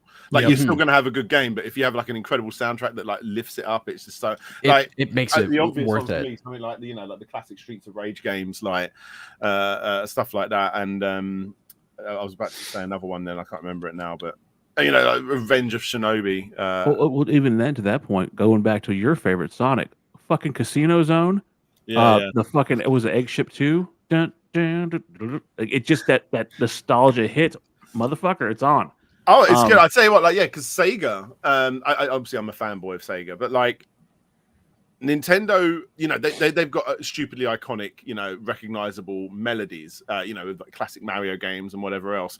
But then when Sega come along and started doing things like Outrun, they wanted to make like full songs as opposed to Just make, you know, yeah, making like cool the little simple, jingles. yeah, making Sega like the simple does, beats. Nintendo don't. I mean, yeah, I can appreciate Sega for actually making like a really killer soundtrack, especially like I'll even say like I like a lot of some of the Sonic music. Like I do, like I like me a lot of Crush 40 music. Like when they made the Sonic so Adventure, yeah, they're so freaking good. Like I love Crush 40, and if I feel like you know what, I feel like listening to some Sonic music or just music from the Sonic games, I'll put on Crush 40. Like, you know what, like, you know, I mean, there's some incredible games in the Sonic, you know, history of Sonic the Hedgehog, but like the soundtracks are almost always exceptional. Yeah. Even if the game isn't that great, like, you know, I'm feeling a bit down. You put on like Sonic R, which is quite a crappy game, Sonic R soundtrack, you know, everybody super Sonic. It's just like, it's like happy hardcore music from the 90s or something. It's so good. And there's so many. And my all-time favorite artist, you know, I'm doing the video on it now, is Michael Jackson. And when I discovered, and my all-time favorite game is Sonic 3 and Knuckles. So as I grow up and I realized that, hang on, he worked on the soundtrack and then got taken off the soundtrack, or he left the soundtrack, whatever happened. I'm like, oh my god, this is just making that game like so much better. You know? So much better, yeah. You know, another game that I wanted to talk to y'all about, and I was hoping that at one point y'all would cover it if y'all haven't already. So I've always mentioned I'm a fan of the Dark Souls series, but I also like my old school like Castlevanias and stuff. There was a game, I cannot believe it combined both of those genres. Have you ever heard of a game called Blasphemous? Yeah. I played a little bit. I haven't finished it, but I played a little. Oh my god! I finished the first one. I can't finish the second one. Maybe I need to start. I would need to start again now if I tried again. Yeah, I didn't get to the second one yet. But the second one, I don't know how it got so complex, but that first one, and then getting the secret ending in the first one, and it's just wow. That's like some of the best art that I've seen the pixel in a art long is time. Exceptional. It's shockingly good. Like yeah. The character. I actually like the look of the style of this. The Penitent one, just watch the trailer, Toko, when you get a chance. The Penitent one is just an amazing silent protagonist, and he's driven by, you know, he's God knows what at this point. You know, he was betrayed. Oh my God, it's just such a. It is beautiful, absolutely beautiful. And it was a very small studio that put that together, and it was just a masterclass in what a 2D side scroller should be. Platforming, perfect. You said it earlier about Ori. I would argue Blasphemous platforming. Just if you die, much like a Souls game, it's your fault. Yeah. Well, I mean, Ori is also a little bit of that same way too. Like if you die, you know it's your fault because you didn't hit that platform perfectly well, or even when you fight against the bosses in Ori, and you don't familiarize yourself with the pattern, it is also your fault as well. Yeah, absolutely. It's such a good game. Like that you know, like it happened. It started happening in, I think, about near on the PlayStation 3 era, where a cutscene is so good. You know, oh wow, I've taken over. This is me playing now. Because you don't realize how good it is. It's not actually like, you know, CGI or anything like that. This is actually in-game graphics, and they're so good, and it blends so perfectly that now you've taken over. Ori and the Blind Forest does that with a 2D game. Like you're struggling to get through the forest right at the end, and you're all like messed up, and you're all injured, and now I'm like, nothing's happening. Oh my god, this is me controlling this now. Like it's so good. I could bang on about Ori and the Blind Forest all day long. I had a similar feeling when Halo Reach, which I will go, but I'll die on the sword to say Halo Reach was the greatest Halo game ever made. That ending scene, and if you haven't played it by now, damn you, I'm not whatever. I But haven't, but yeah, go on. Yeah, that's one of the series I've never got into either. Really, was Halo. Yeah, Yeah, I can be same. on that same boat too. Like I tried getting into Halo and I just really couldn't. Like the only It's- game, the only Halo game that This I is painful for you. started I can from see. it is. It hurts so like much. the only right now. Halo campaign that I played from start to finish, like completely, was definitely Halo 4. But that was really it. I never had an Xbox when I was a kid. I was always PlayStation, and I I have like very fond memories of going over to my friend's house and playing the first Halo on the OG Xbox, and that was Mhm. super fun. I just never really got See, into the rest of the games. Yeah, and I was even that same way too. Like I was a Here's Nintendo mine. and PlayStation kid. As I had that. I had that. I was a Nintendo and a PlayStation kid as well. But whenever I would go hang out with one of my buddies back when I was in junior high, like the only games that he actually got me into, like he definitely got me into playing Fable, and also he introduced me to the Left 4 Dead series, and I love the Left 4 Dead games, and well, die on that hill. And as a kid, even as a grown adult, like I still play Left 4 Dead 2 modded. Yeah, I played both of those. I'm not very good at them, but I did play both of those quite a bit. Yeah, It's- they're great. I would like Left 4 Dead 2 on PC modded. Oh my god, so good. It's still one of my favorite FPS games even now. But yeah, he tried to get me into playing Halo 3. Whenever I would go over, he would whoop my ass every time. So I got a story about Halo 3. So I had my buddy had gotten in trouble because he was drinking way too much. We would go out and party every weekend, but he was drinking way too much. So I said, he quit drinking. He was gonna be sober. And I said, dude, I'll go on with you. I'll stop drinking. We'll do all of that together. So we went to a party, and of course, everybody's drinking. But in the back room, the guy's little brother had just gotten Halo 3. It was like release day. He had just gotten it, and he was all hanging out. And I was like, y'all want to play? Yeah. And so instead of like the police showed up, and a lot of people got arrested because they were public intoxication. When they came to the back room, we were just sitting there playing Halo 3. Get out of here! Get out of here! I'm like, oh, okay, we're out. We're out. But we're out. Halo 3 saved us from getting. And I have another funny story. Like I have a really funny story of this one time. My buddy Sam, he because he was the one who introduced me to Xbox and Halo. He was playing with one of our other friends, and one of the funniest moments happened of how he got killed by her. And what she did was she had a rocket launcher, and she shot at it. She shot and missed. It hit a tree that was was pretty far away from him. The explosion killed him. Like while the rocket exploded, and he was that far away. And he's still to this day, every time whenever I bring that up with him, he goes like, that is still one of the biggest bullshit moments that I have ever experienced. And whenever I see my friend who played against him in Halo, she just laughs at that because it's just one of the funniest memories that we had. And I wish I was there at the time because I would have loved to see that happen. I remember when like Xbox gamer tags was like the wild west. Like you can name yourself I remember one time, and I guess this might not be politically correct anymore, but I got hit by someone driving one of the Covenant's vehicles, and it said you just got splattered by like 50 midgets. His name was like 50 midgets. And I'm like, that is a perfect name right there. I think that's the beauty of Xbox back in the day, like 360. Like it was the evolution of the CS:GO people. Like it was horrible. Oh yeah, like the evolution of CS:GO, yeah. Or the Counter-Strike. Nerfy? I said it hardened you. Xbox lobbies and PlayStation lobbies back in the day hardened you. Yeah, Modern Warfare 2 lobbies does that to you. I think that's why our generation can take an insult like a pro, is just because of those lobbies. And even come up with even wittier insults as well. It worked on our improv skills. Yeah. Speaking of improv skills, do you have any more questions, Nerfy? Yeah, I have a list actually. Okay, let's run that list. I'm not going to run the entire list. But Aww.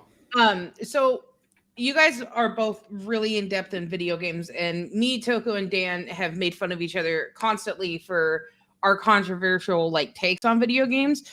What are your guys' like controversial takes on video games? So like a game that everybody loved that you hated, a game that everybody hated that you loved, a company that is beloved that you guys can't stand, like that kind of thing. I can't think of any off the top of my head, but I know there are some. I just Yeah, I guess my most recent one was that I didn't like Silent Hill 2 remake as much as everybody else. I guess that is a my big one. hot take. Yeah, I didn't. It wasn't. I know why I don't like it, and because it wasn't the original. Because it wasn't the original. It was. I made this whole video about it, and it was just sort of dissecting this idea that like you can remake something with the same like style, the same, a lot of the same dialogue and story beats and all that stuff, but like the feeling just wasn't there. Him. Yeah, it wasn't him. I agree with you. It was not him. Like, I'm sorry, he looked cowardly when the original guy was. No, he seemed pretty. He was fucked up mentally and emotionally.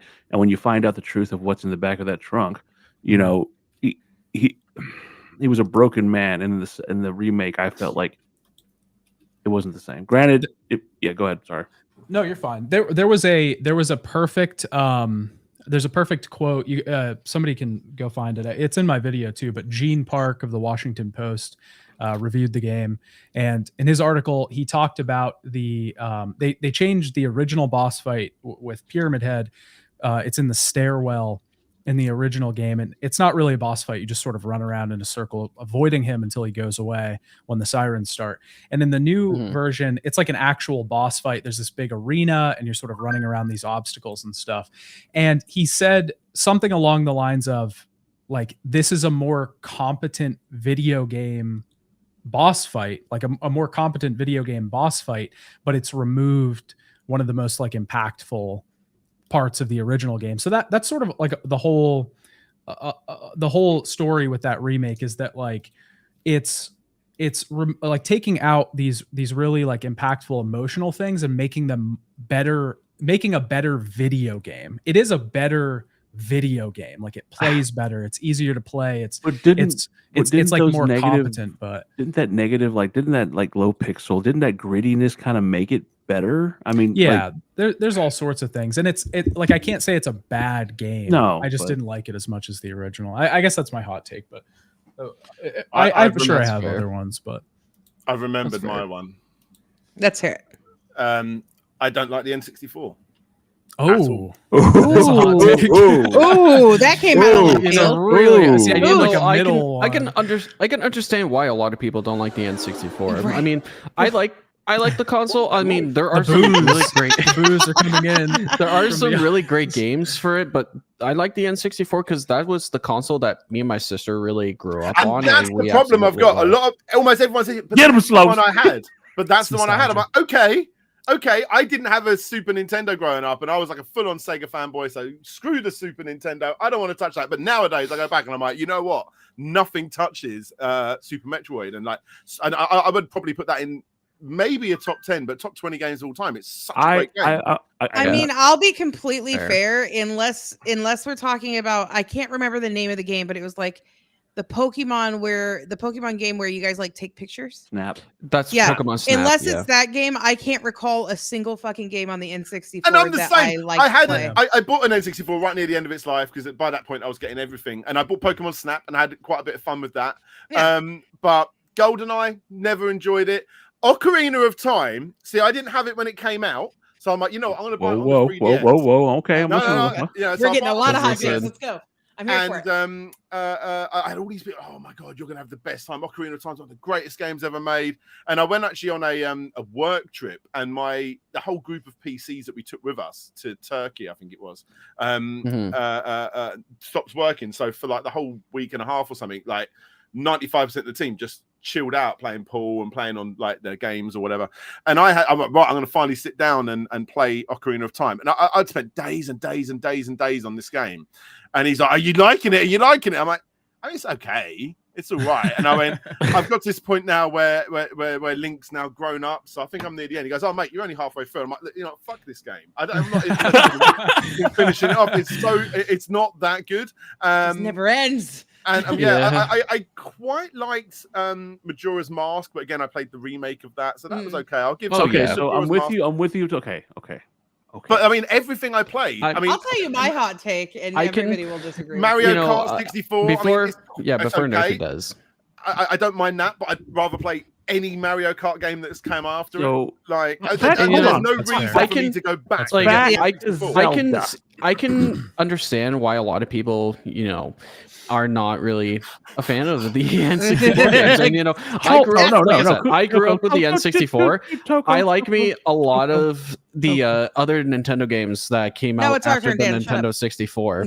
For me, I always said my favorite Zelda game is Twilight Princess, and it's still one of my all-time favorite games because it's the one Zelda game that really got me into the more dark, that made me like the darker fantasy stories. I mean, that's probably the first one that I really got into as well. Yeah. And y'all are. I told you, you and him are just the same. Fuck y'all, both of y'all. Ocarina of Time. All right. Ocarina of Time. Hold on, no wait. Let me let us finish. I can respect Ocarina of Time. Like, I will play Ocarina of Time every now and then, but I still prefer the newer Zelda games compared to some of the older ones. Like, I like A Link to the Past. I wouldn't say it's one of my all-time favorite games. I respect it for what it was, and same with Ocarina of Time. But Majora's Mask, like, innovated it or elevated it a little bit more. I like the idea of the 3-day mechanic of that game, and then when you play the Song of Time and having to start from day one and have to find every single bow, rupee, all that if you didn't put it in the bank. I like that idea a lot. But Twilight Princess and even Wind Waker, like Wind Waker is one of my favorites as a good Zelda game, but I wouldn't also consider it my favorite. But I liked Wind Waker. But I liked Wind Waker. But Twilight Princess is my personal favorite Zelda game that I just love. An interesting fact about Twilight Princess, only like the other day when I was looking up facts for like shorts, I didn't realize you're gonna completely know this, and I didn't know this, but it's completely mirrored on the GameCube version. Oh yeah, it's completely different from on the Wii version and the GameCube version. Like, I grew up with the GameCube. And it's because he's left-handed or something. Because Link's left-handed, and then a Wiimote with the right hand. With the right hand, mirrored the whole game. But that means people that bought the strategy guide, it was like, go up here to the left. They're like, wait, there's nothing here. Like, what are you talking about? Yeah, it was really It's strange even having, because I even bought the Wii version like a long time ago after the game came out for the Wii, and then game. I got it when it first came out. Yeah, I got Twilight Princess for the GameCube, and then it was just a completely normal game that I played, and then just grew up loving. And then when I bought the Wii version for it, it got so. I had to get used to the controls for the game because I like the aiming with the Wii remote for the bow, and even with the claw shot as well. That's one things I like. But I can't ignore the first person aspect when you're aiming with the bow and even with the claw shot as well. And that's what started in Ocarina of Time. Well, yeah, sure, okay, but then when they remastered it for the Wii U, like, I picked that up day one with the Wolf Link amiibo. I just even, like, no joke, a few months ago opened up the Wolf Link amiibo and tried out the Cave of Shadows on the Wii U version, and I still have not beaten it, but I love that extra content that they did for the Wii U version, and then having the gyro controls for the Wii U version with the bow and the claw shot and all that really made me love it even more. Because again, I'm even an FPS fan as well. So see, my hot take involves death, and it's that Mario, Animal Crossings, and Pokemon just need to die and stop. Just for a while, or wait, all three series? That's what you're saying? They just need to stop. Like, Even just Animal stop. Crossing? Yeah, I played the OG. I played every Animal Crossings up until now. And the only thing that changes really are tiny little things. There's nothing really changing other than the fact that they're moving from one place to another, like, and one console to another. I've always wondered this because I've never really played Animal Crossing, but I get it. Like my family play it, and I know people that have played it growing up and stuff, like my sister and stuff. And I'm always looking at it, like, this don't look much different unless you go at one of those like stupid, like the Wii U game board spin-off, you know, where it's like a board game thing. But like they all seem quite similar. And I've always been like, gamers are really funny. Like I don't play Animal Crossing, I don't play FIFA either, but the people will all kick off about FIFA because it's the same content again. I'm like, is Animal Crossing much different? Yeah. You know, Dan, I've even noticed booting me out of the call is not going to make your favorite son's camera work. It's actually exactly that. It's all pretty much the same game. It's just some slightly different elements are changed. And because it's Nintendo, like for instance, just an example for Sims 4, right? You can go online, get mods, get custom content for things that they don't have in the game that you want to make things. You can't do that because of Nintendo. Like you just can't. You can go onto the shop, quote unquote, where people have sat and created stuff, which is all fun and good. You can't do it until a certain point in the game. It's stupid and just stop. Just nah. So there's too much money in it. They have like set teams. Exactly. Well, that's the reason those three will never go away. But at the same time, it's like I don't want to buy another Mario game though. So it's the same with like Mario Party. Like I think we had 3 Mario parties for the Switch. Every time there's 3 of them. I have an 11-year-old nephew who knows that I'm like the cool aunt that like buys every video game and stuff like that. So every time I see an announcement for Pokemon or Mario, no matter how like asinine it is, because it's just like the same thing or slightly different or there's nothing new, I will get a call the next day and be like, my birthday's coming up. I'm like, it's in 11 months. I know. Can I get this game? It's like, oh, God, Jesus. Well, 11 months since the last Mario Party or whatever. Yeah, exactly. Well, okay, so the last time Mario Party was good was on the N64 when they had the one where he had the Safari Disagree. hat. That was the last the time GameCube was better. The GameCube one was like peak. Like, but see, I didn't get into I guess there's another hot take. I didn't get into the GameCube. I didn't want anything to do with the GameCube because I think I transitioned from the N64 over to the PlayStation, and I was like, PlayStation 2 would it have been? No, PlayStation. I horizontal. I went over to PlayStation. You went over to PlayStation because you're a Sony fan. Well, no. What ended up happening is, and it wasn't Final Fantasy VII that got me into it. It was Final Fantasy VIII, and again, loved that game. Thought it was amazing, and I started to realize that you know what, Nintendo's like gearing towards kids, and I'm not a fucking child anymore, and I like these more adult-oriented games, and from there I disagree with that take. I kind of disagree with that too. I disagree. Y'all are just going to disagree anyway. It's fine. No, I'm just saying that's like a stereotypical thing that a lot of people say. It's like Nintendo is for babies. It's really not. I didn't say it was for babies. No, it's not. Like that's my take. I can have that take. I take that. I feel like Nintendo was more geared towards take that back. Well, your take is wrong. And so I went over I started playing PlayStation 2, and then my PlayStation 2 I had like 4 different PlayStation 2s because of red ringing or whatever the fuck it was called back then for PlayStation 2s. It's the yellow light of death. I got the Xbox, the big ass VCR that Slopes just showed us. I had one of those. Loved it. Never had one issue with it. Never had a problem. And I was that's still my original Xbox. The draw's a bit funky these days, but I'll rip it apart and put a new hard drive in it and stuff one day and like properly make it like the beefy thing that you can do with Xboxes. I mean, for me, I was seeing games grow up, you know, like there was first-person shooters like the big thing. They were coming in there, and everything had to have everything was grey and stuff like that. You know, everything was covered in brown and grey. Like I actually really yearned for younger-looking games, and I do understand. Like all my friends weren't into the GameCube for the reasons you were saying, but that was why I was more into the GameCube. Because at the end of the day, great games are great games, and I loved the GameCube. I was really into the GameCube. And I'm not going to. I obviously have my GameCube. Well, it's it's not my original GameCube that I bought. Like the gray box just ran in the back there. It's not my original GameCube. My original GameCube, my sister has. It doesn't work for her anymore, but Yeah, I bought the GameCube because I really want to get back into playing some GameCube games and maybe even collecting them, some GameCube Yeah, they're games. But expensive. it's Expensive system to collect it's for.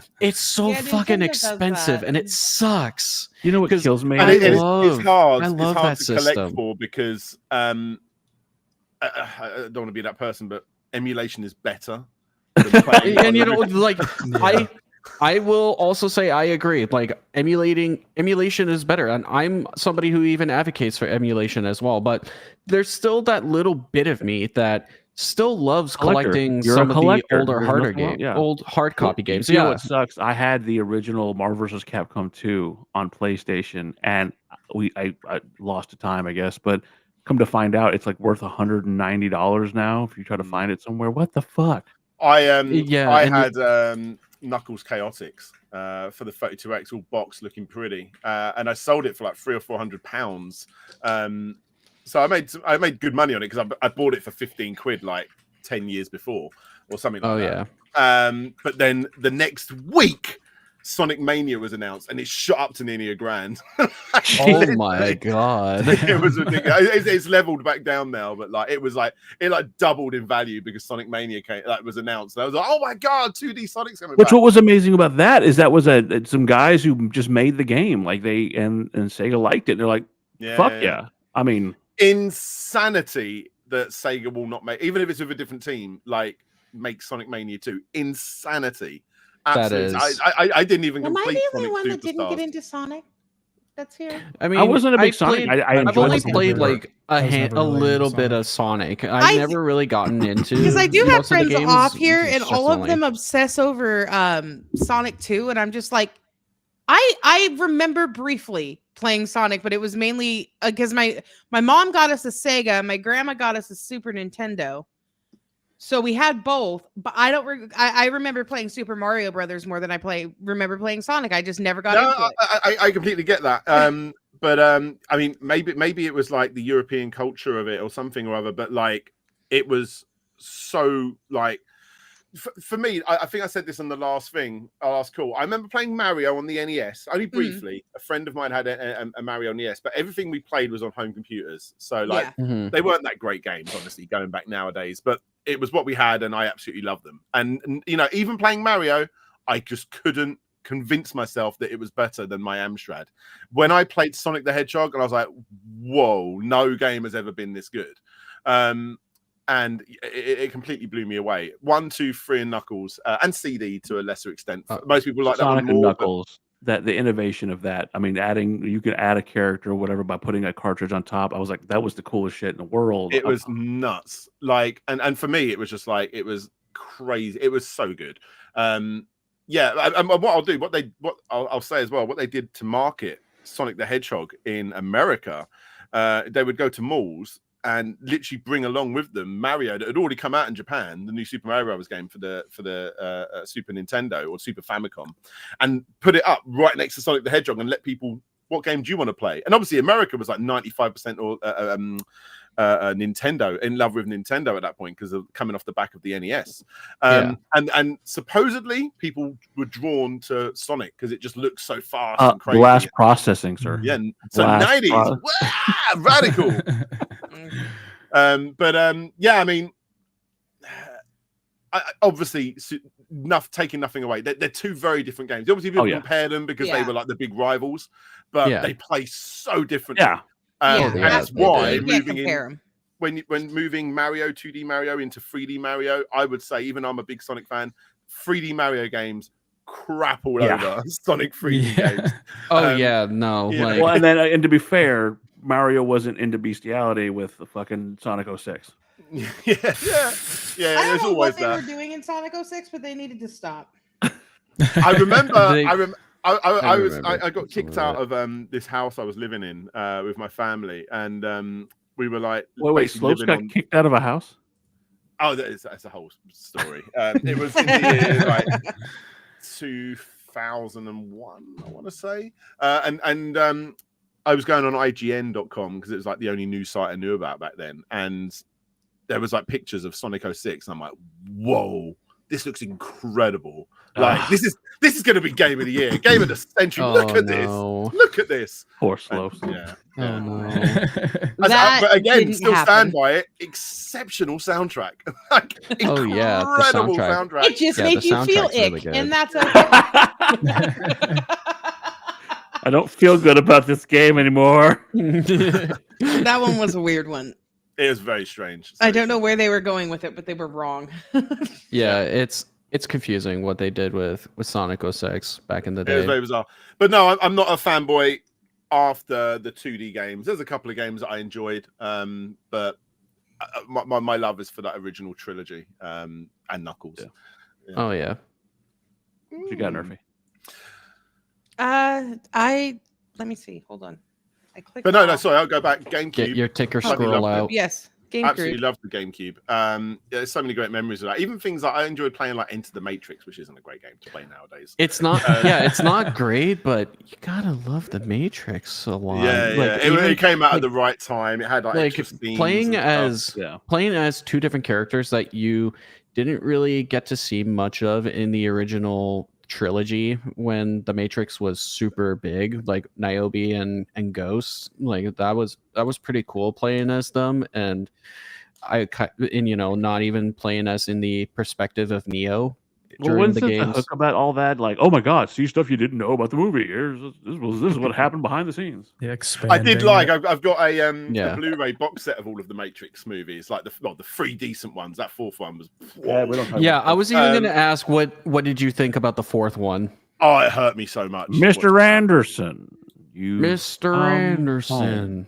It was. It felt like a fan movie off of like a Kickstarter or something.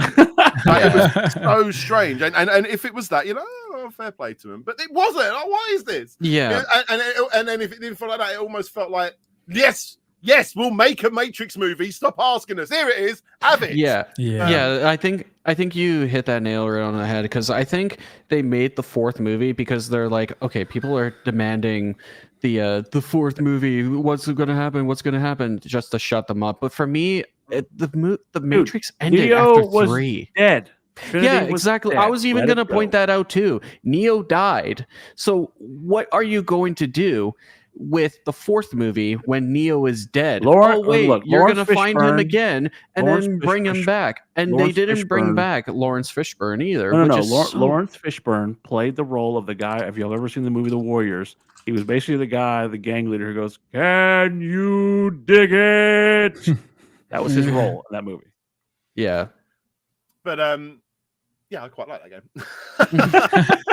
Wasn't it by the Shiny team who made Earthworm Jim and MDK and stuff like that? Oh, that was such a underrated game. I love me some Earthworm Jim. so The do art I, style, and then the fucking twist at the ending is so fucked up. Poor Jim. Yeah, it's really good. It's really good. I've got an awesome book up there as well. That's got a huge cow poster. That well done, like enormous poster.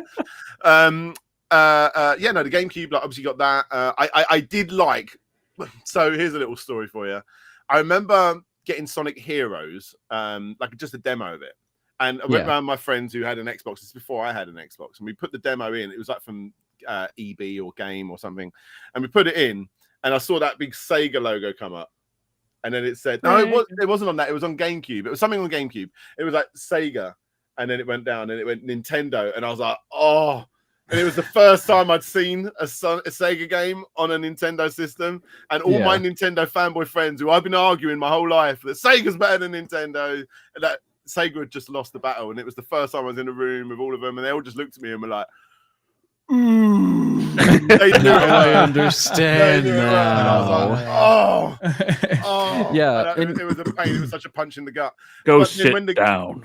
But no, it must have been before then. But either way, when the GameCube was launched, and the best launch title for the GameCube was a Sega game, Super Monkey Ball. Oh, yeah. Have a Yeah. punch in the face. Have a bit of that. I was like, it took the sting off a little bit. Because obviously that was originally going to be a Dreamcast game, and some of those games got moved over to other systems. Yeah. And I mean, look at the Xbox. It was kind of Dreamcast 2. Some of the best exclusives for the Xbox were actually games that were originally going to be on the Dreamcast, with Toe Jam and L3 and Jet Set Radio, was it Future, stuff like that. So yeah, there you go, little thing for you. But no, Well, GameCube. Are you one of those people that believe? And I'll ask both of y'all this, son. Do Yeah, you so I'm believe? taking over a bit. Do y'all Oh, you're good. believe? Do you believe that the death of Sega was due to the fact that they didn't put a DVD player in the Dreamcast? I don't know. That's more your lane than mine. It didn't help, but the problem with Sega, and I say this with all the passion in the world for that company, is they are a company that primarily make arcade games, and we were shifting closer and closer and closer away from being able to charge someone a full price game for an arcade conversion of something. Even though they're incredible games, you look at something like Crazy Taxi, incredible. Can you imagine charging 50 quid or whatever the equivalent is nowadays for Crazy Taxi? That's 80 fucking dollars now. It would just it would just be a ripoff right there. For it would, but that's the something way like people that. are. You look at Streets of Rage 4. That game came out as a budget game. If that game came out 20 years ago, that'd be a full price game and then some. Like that there's so much content in that game if you're in the old school mind sense of mind or whatever. Nerfy had to step away. Oh, okay. Yeah. I think with Sega, they just never got out of that arcade mind space. There was a few titles that did, you know, like your Fantasy Stars and your Skies of Arcadias and stuff like that, and even like Sonic Adventure and stuff. But they primarily were making games that were pick up and play things for like full price titles.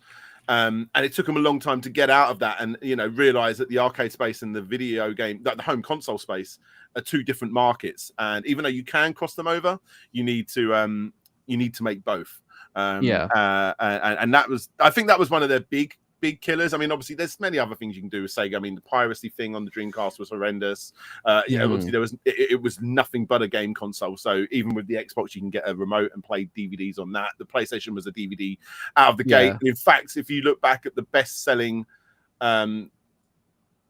titles, whatever you want to call it, for the PlayStation, the Matrix DVD was actually one of the best-selling things for a PlayStation in its early days, because everyone bought the Matrix on DVD for their PlayStation 2. I know it was my sister's only DVD player for probably close to a decade, having a PlayStation 2 in their room. It was the same with everyone. I mean, there was granny homes that had a PlayStation 2 in there just so they can, you know, watch Darling Buds of May or something on the DVD collection. Golden Girls.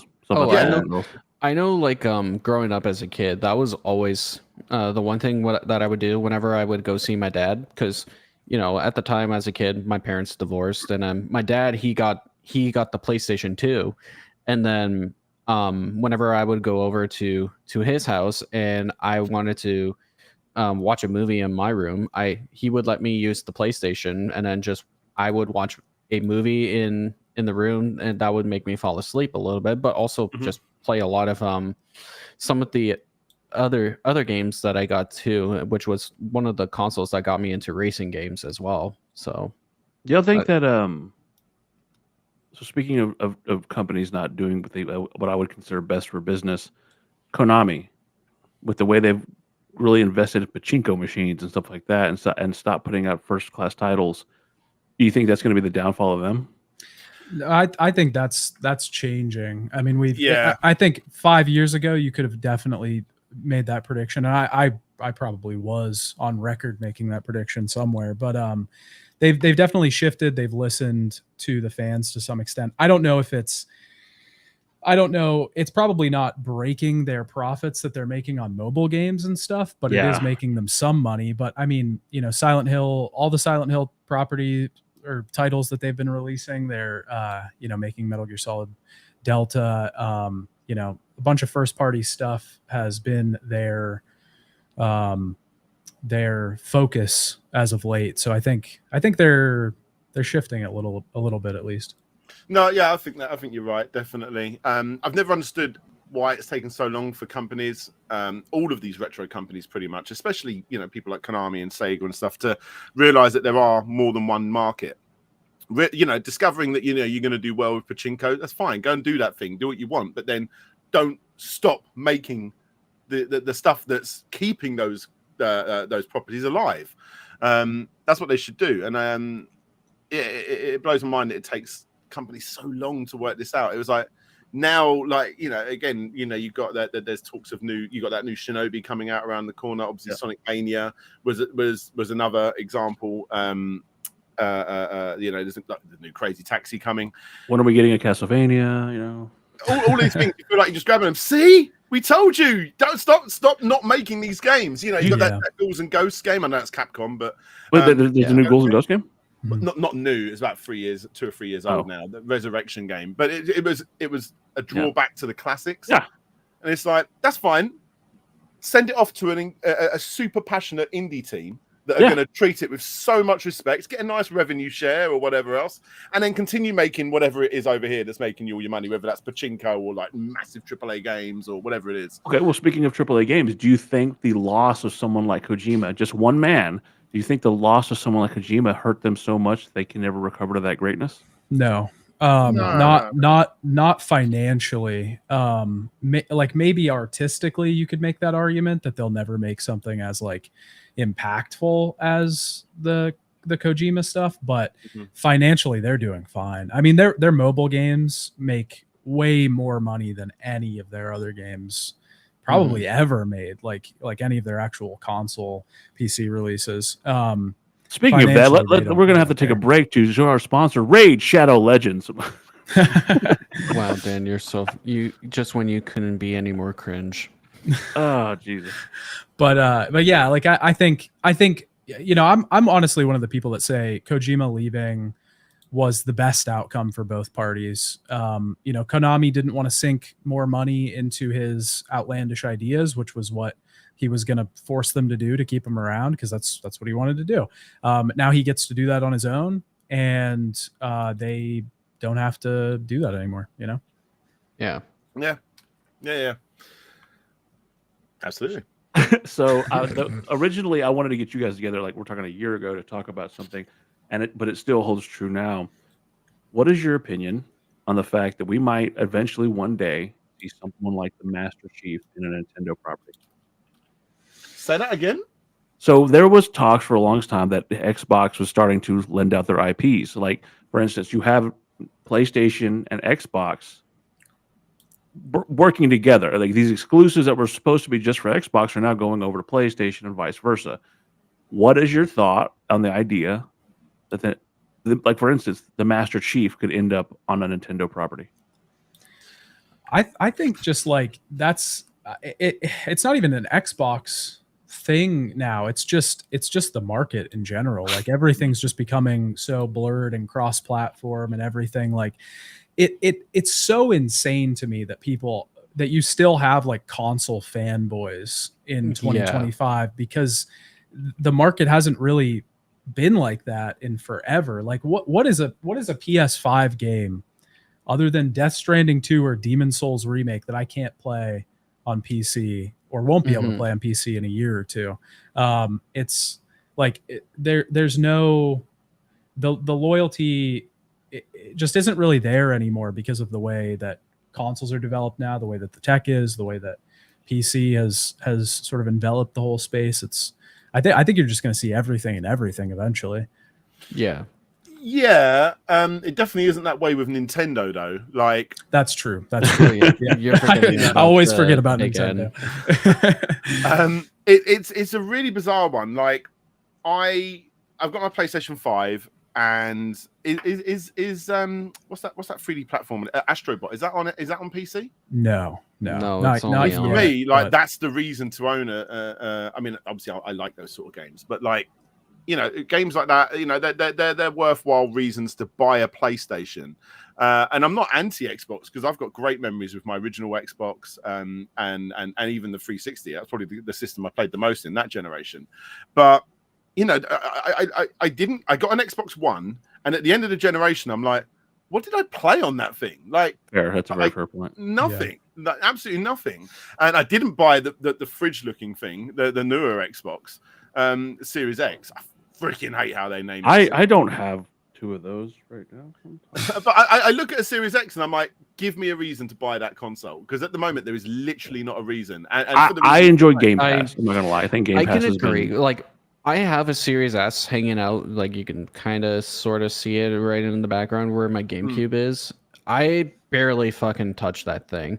And it's one of my biggest like regret that I've ever bought, because there's barely anything that I could use or play on that, when a lot of the games that I've played more recently and that is mainly cross-platform is all on PC. So I'm like, I just spent $300 on just a console that it's just collecting dust. So I might as well just either sell it at this point or just trade it into EB Games. And then it got to a point like, what was it, like a couple of years ago, when every time there was a big like an Xbox showcase or an Xbox announcement or whatever it was like, we've just bought this company and this company. It's like, my God, they're buying everyone. Yeah, Release them they're games, acting like please. Disney. Yeah, absolutely. And I'm like, just please release something, because it's insane. I've got a couple of Switch 2s here right next to me, and I've got the Switch 2 here, and I love how he goes. Everybody's all like up in arms about the Switch 2. I got a couple of them right here. You know, actually, mine's there's a right there. I There's would a love shit. to. I would like to get one, but I did not is know. $700 for the console with Mario Kart World, which is And Donkey Kong Bonanza. Hey now. yeah. and Hey, now. that too. But that's what I was yeah. going to say. Like, I haven't played Bonanza yet because I'm actually replaying Pikmin 4. So good. It's so good. Yeah, Donkey Kong Bonanza and Mario Kart World, within months of this thing coming out, they've got more exclusive games that have made me want to buy this system than the entire last 2 generations of Xbox consoles. Yeah. Just release something. Yeah. And it's not me being a fanboy to these against Xbox. No. Just give me a game and I'll buy it. I Like, think the argument- I mean, and also to be fair, like a lot of Xbox games are mainly going to be coming on PC anyways, because Microsoft absolutely. owns Windows. Yeah, so. well, yeah, I've got that's- those Ori games up there, like the collector set. Yeah. But I don't need Yeah. them because I can play them on the Yeah. PC if I wanted. Well, But that's the it's whole thing. novelty. Like Go ahead, that's the whole thing about it. Like I bought a Switch 2. I didn't buy a Switch. Like I didn't ever have it. And I bought a Switch 2 so I could play all the games I missed on the Switch, because there was no other way for me to play those games in all those years, because they do make so many exclusives. Yeah. Like that's kind of their whole thing, and they're the only one still really doing it. But now that I have a Switch 2, yeah, there's those 2 games, but there's so many games. Oh, Like I played, and you know I what? played There Mario are so Odyssey many. for the first time, you know, like a month ago when I got the Switch 2. I played it for the first time, and it was an amazing game. It was great, but I've never played it before because it It is a was great outside game. It is Nintendo. a great game. Yeah. There's There are quite a few there's so exclusives. much to do, and the amount of moons that you have to collect in Odyssey is ridiculous. That's exactly how Bonanza is too. Like there's a billion bananas. It is a really great game. It's fantastic. I think the argument for Xbox is, and it breaks my heart, because they came in as this underdog to take on the PlayStations of the world, and now they're more concerned that, oh, you can play it anywhere. Granted, I have a tablet in my bedroom that's hooked up to a handle that I can play my Xbox games streamed through from my living room. And I think that's convenient. And if I'm at work, or if I want to play on Game Pass, which again, I think Game Pass is probably the best model I've seen as far as free games for a console that you don't have to pay for. You pay a subscription fee. So, right. Go ahead. Game Pass. Yeah. It's great for the consumer. Not for Yeah. me, because I don't play enough games. Like, so it just wouldn't be worth the money for me. Yeah. But it's not good for the developers. From what I hear. I actually so I used to say this too. I used to say it's good for the consumer. I don't even think it's good for the consumer. You're right. It is only good if you play a ton of games. And I play a ton of games, and I have it. There are so many games I would have never bought for $20, $30 if they weren't on Game Pass. And yeah, and it's a great way to discover games like that. Yeah. You know, yeah.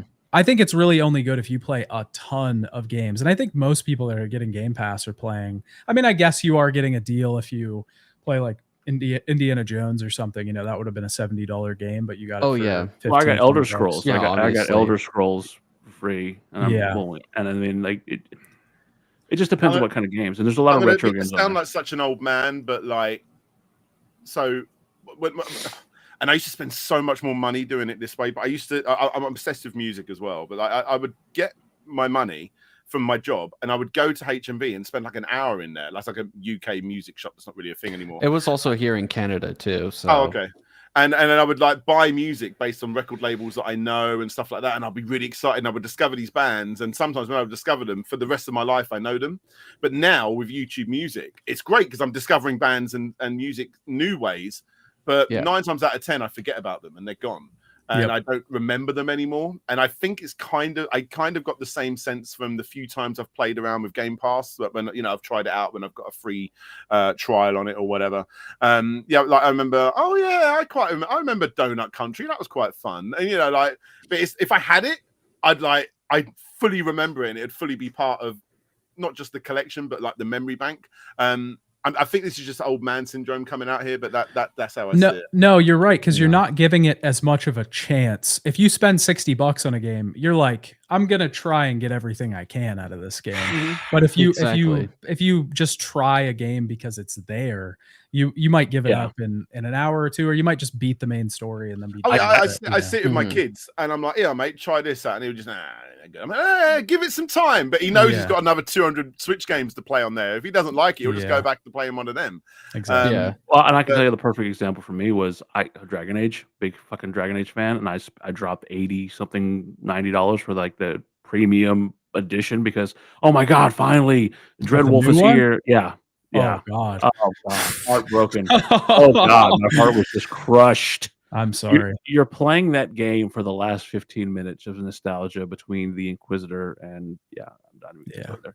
But I was one of those fucking fanboys, and I hate to admit that, but I was one of those fanboys who was fighting to say, no, it's all right. You know, maybe the combat's a little different, but this is and I tried to replay it, and there's just some unforgivable flaws with that game. I don't give a shit about whatever your politics are or whatever your agendas. You know, I enjoyed Vash or whatever her name was. I enjoyed the Kunari character. I loved her storyline. It was heartbreaking to watch what happened. I enjoyed most of the story, but you build there's unforgivable things you can do in a game.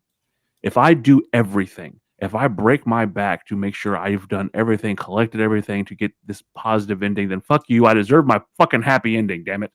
And you don't get that in this game. And again, even the 15 minutes of fucking fan service at the end does not make up for if you would have named that game anything but Dragon Age, it would have been excellent. But you named it Dragon Age, so BioWare, you can eat all the dicks. It was also just like terribly written. Like the dialogue was like awful. But I see it with other classic games. Obviously I don't relate to what you're talking about too much because I've not played it. But like when they were going to make, I keep bringing up Sonic. Let me think of another example. Streets of Rage 4. I was like, don't call it Streets of Rage 4. You're going to be part of the legacy. Call it like Streets of Rage Revolution or something. Because if this game comes out and it's crap, you're now part of that original legacy. And it actually turned out really good. Yeah, it did. But the example I was going to give was Sonic the Hedgehog 4. I'm like, don't call it Sonic 4. And then that one come out was crap. But like, it was less than it was a little bit below average or around average. It wasn't like groundbreaking like the originals. But like, I hate it when games connect themselves to a classic franchise and then they're just like on top of it. It's like, get the hell out of here. You want to do a spin-off? Go ahead, go do your thing, but like not part of the original perfect trilogy. Don't you fuck with my childhood. But I will say Streets of Rage 4 was excellent, and Axel, fucking Axel was the old haggard, like he wasn't the same guy anymore, and you know, he was just I haven't got it up here. Oh yeah, I've got so many versions of that game, honestly. Streets of Rage 4. There's a big old box of it up there. Nice. And I don't know if you can see all of these things here. These are all collector's pins to do with Streets of Rage 4. Your like room is like that's like my aspiration. I'm trying to cram as much stuff in here as I possibly can. You could play as a fucking kangaroo, and the fact that you could bring back all of the old characters by unlocking them. It was beautiful. It was like you wanted them to continue doing it, but I think they've gone off now and done something else, which is good. You know, do your one thing and go away. And now, see, this is the way you should do it.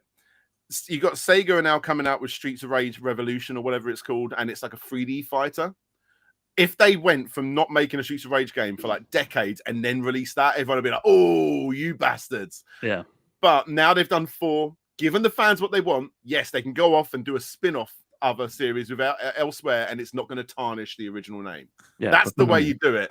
If they just came out and did a 3D fighter, it's like, get the Yeah. I feel very strongly about that series. So we've hit that 2-hour mark, and I'm so glad that you both came on because I fucking love your content. Both of you are wonderful human beings. Your links will be in the description and all that. Koopa, did you learn something from these wonderful creators? I don't know who this Koopa guy is, but yeah, I Okay, did Toko. But yeah, no, just I mean, besides the whole oh yeah, we're a bunch of fucking nerds just talking about games and all that, but There's nothing wrong with that. yeah, no, I'm not saying that. I'm not saying that's a bad thing. Like, you're twisting my words, so shut the fuck up. Jesus Christ. You know, I'm gonna have to play it. No. Oh, fuck. Oh. Soundboard's not working. Damn it. Soundboard's broken. Oh, It's the battle of the soundboards. it's more than likely going to be. That being said, if you guys are ever free, would love having you. I'm sorry I woke you up so fucking early, son. But No, you're fine. You're fine. You didn't wake me up early. I just What part of the world are you from? America. the Right, US. right. But Right. Yeah. What whereabouts in America? East Coast. Oh, Nerfy's Yeah. back. But Okay, but like New Yorky. yeah, New area, York yeah. area. Yeah. Right. New England. It's insane how big America is. It's crazy. Like, I've been to Yeah. America like several times, but only really to obvious places. Damn it. I don't oh, know what's happening. Murphy, Anyways, Sorry. yes. But yeah. at some point, we'd love to get you both back so Nerfy can actually rail off the questions that she did have planned.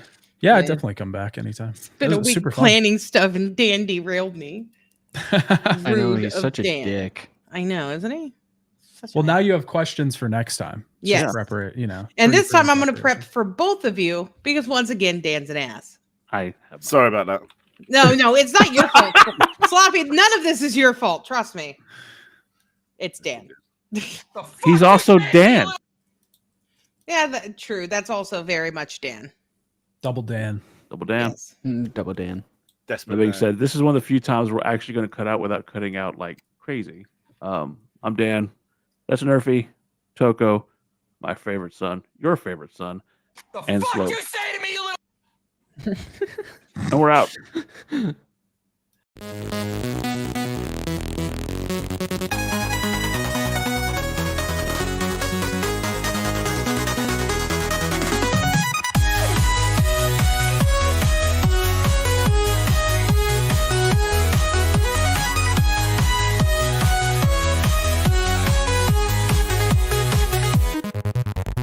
Pixels glow and screens alike.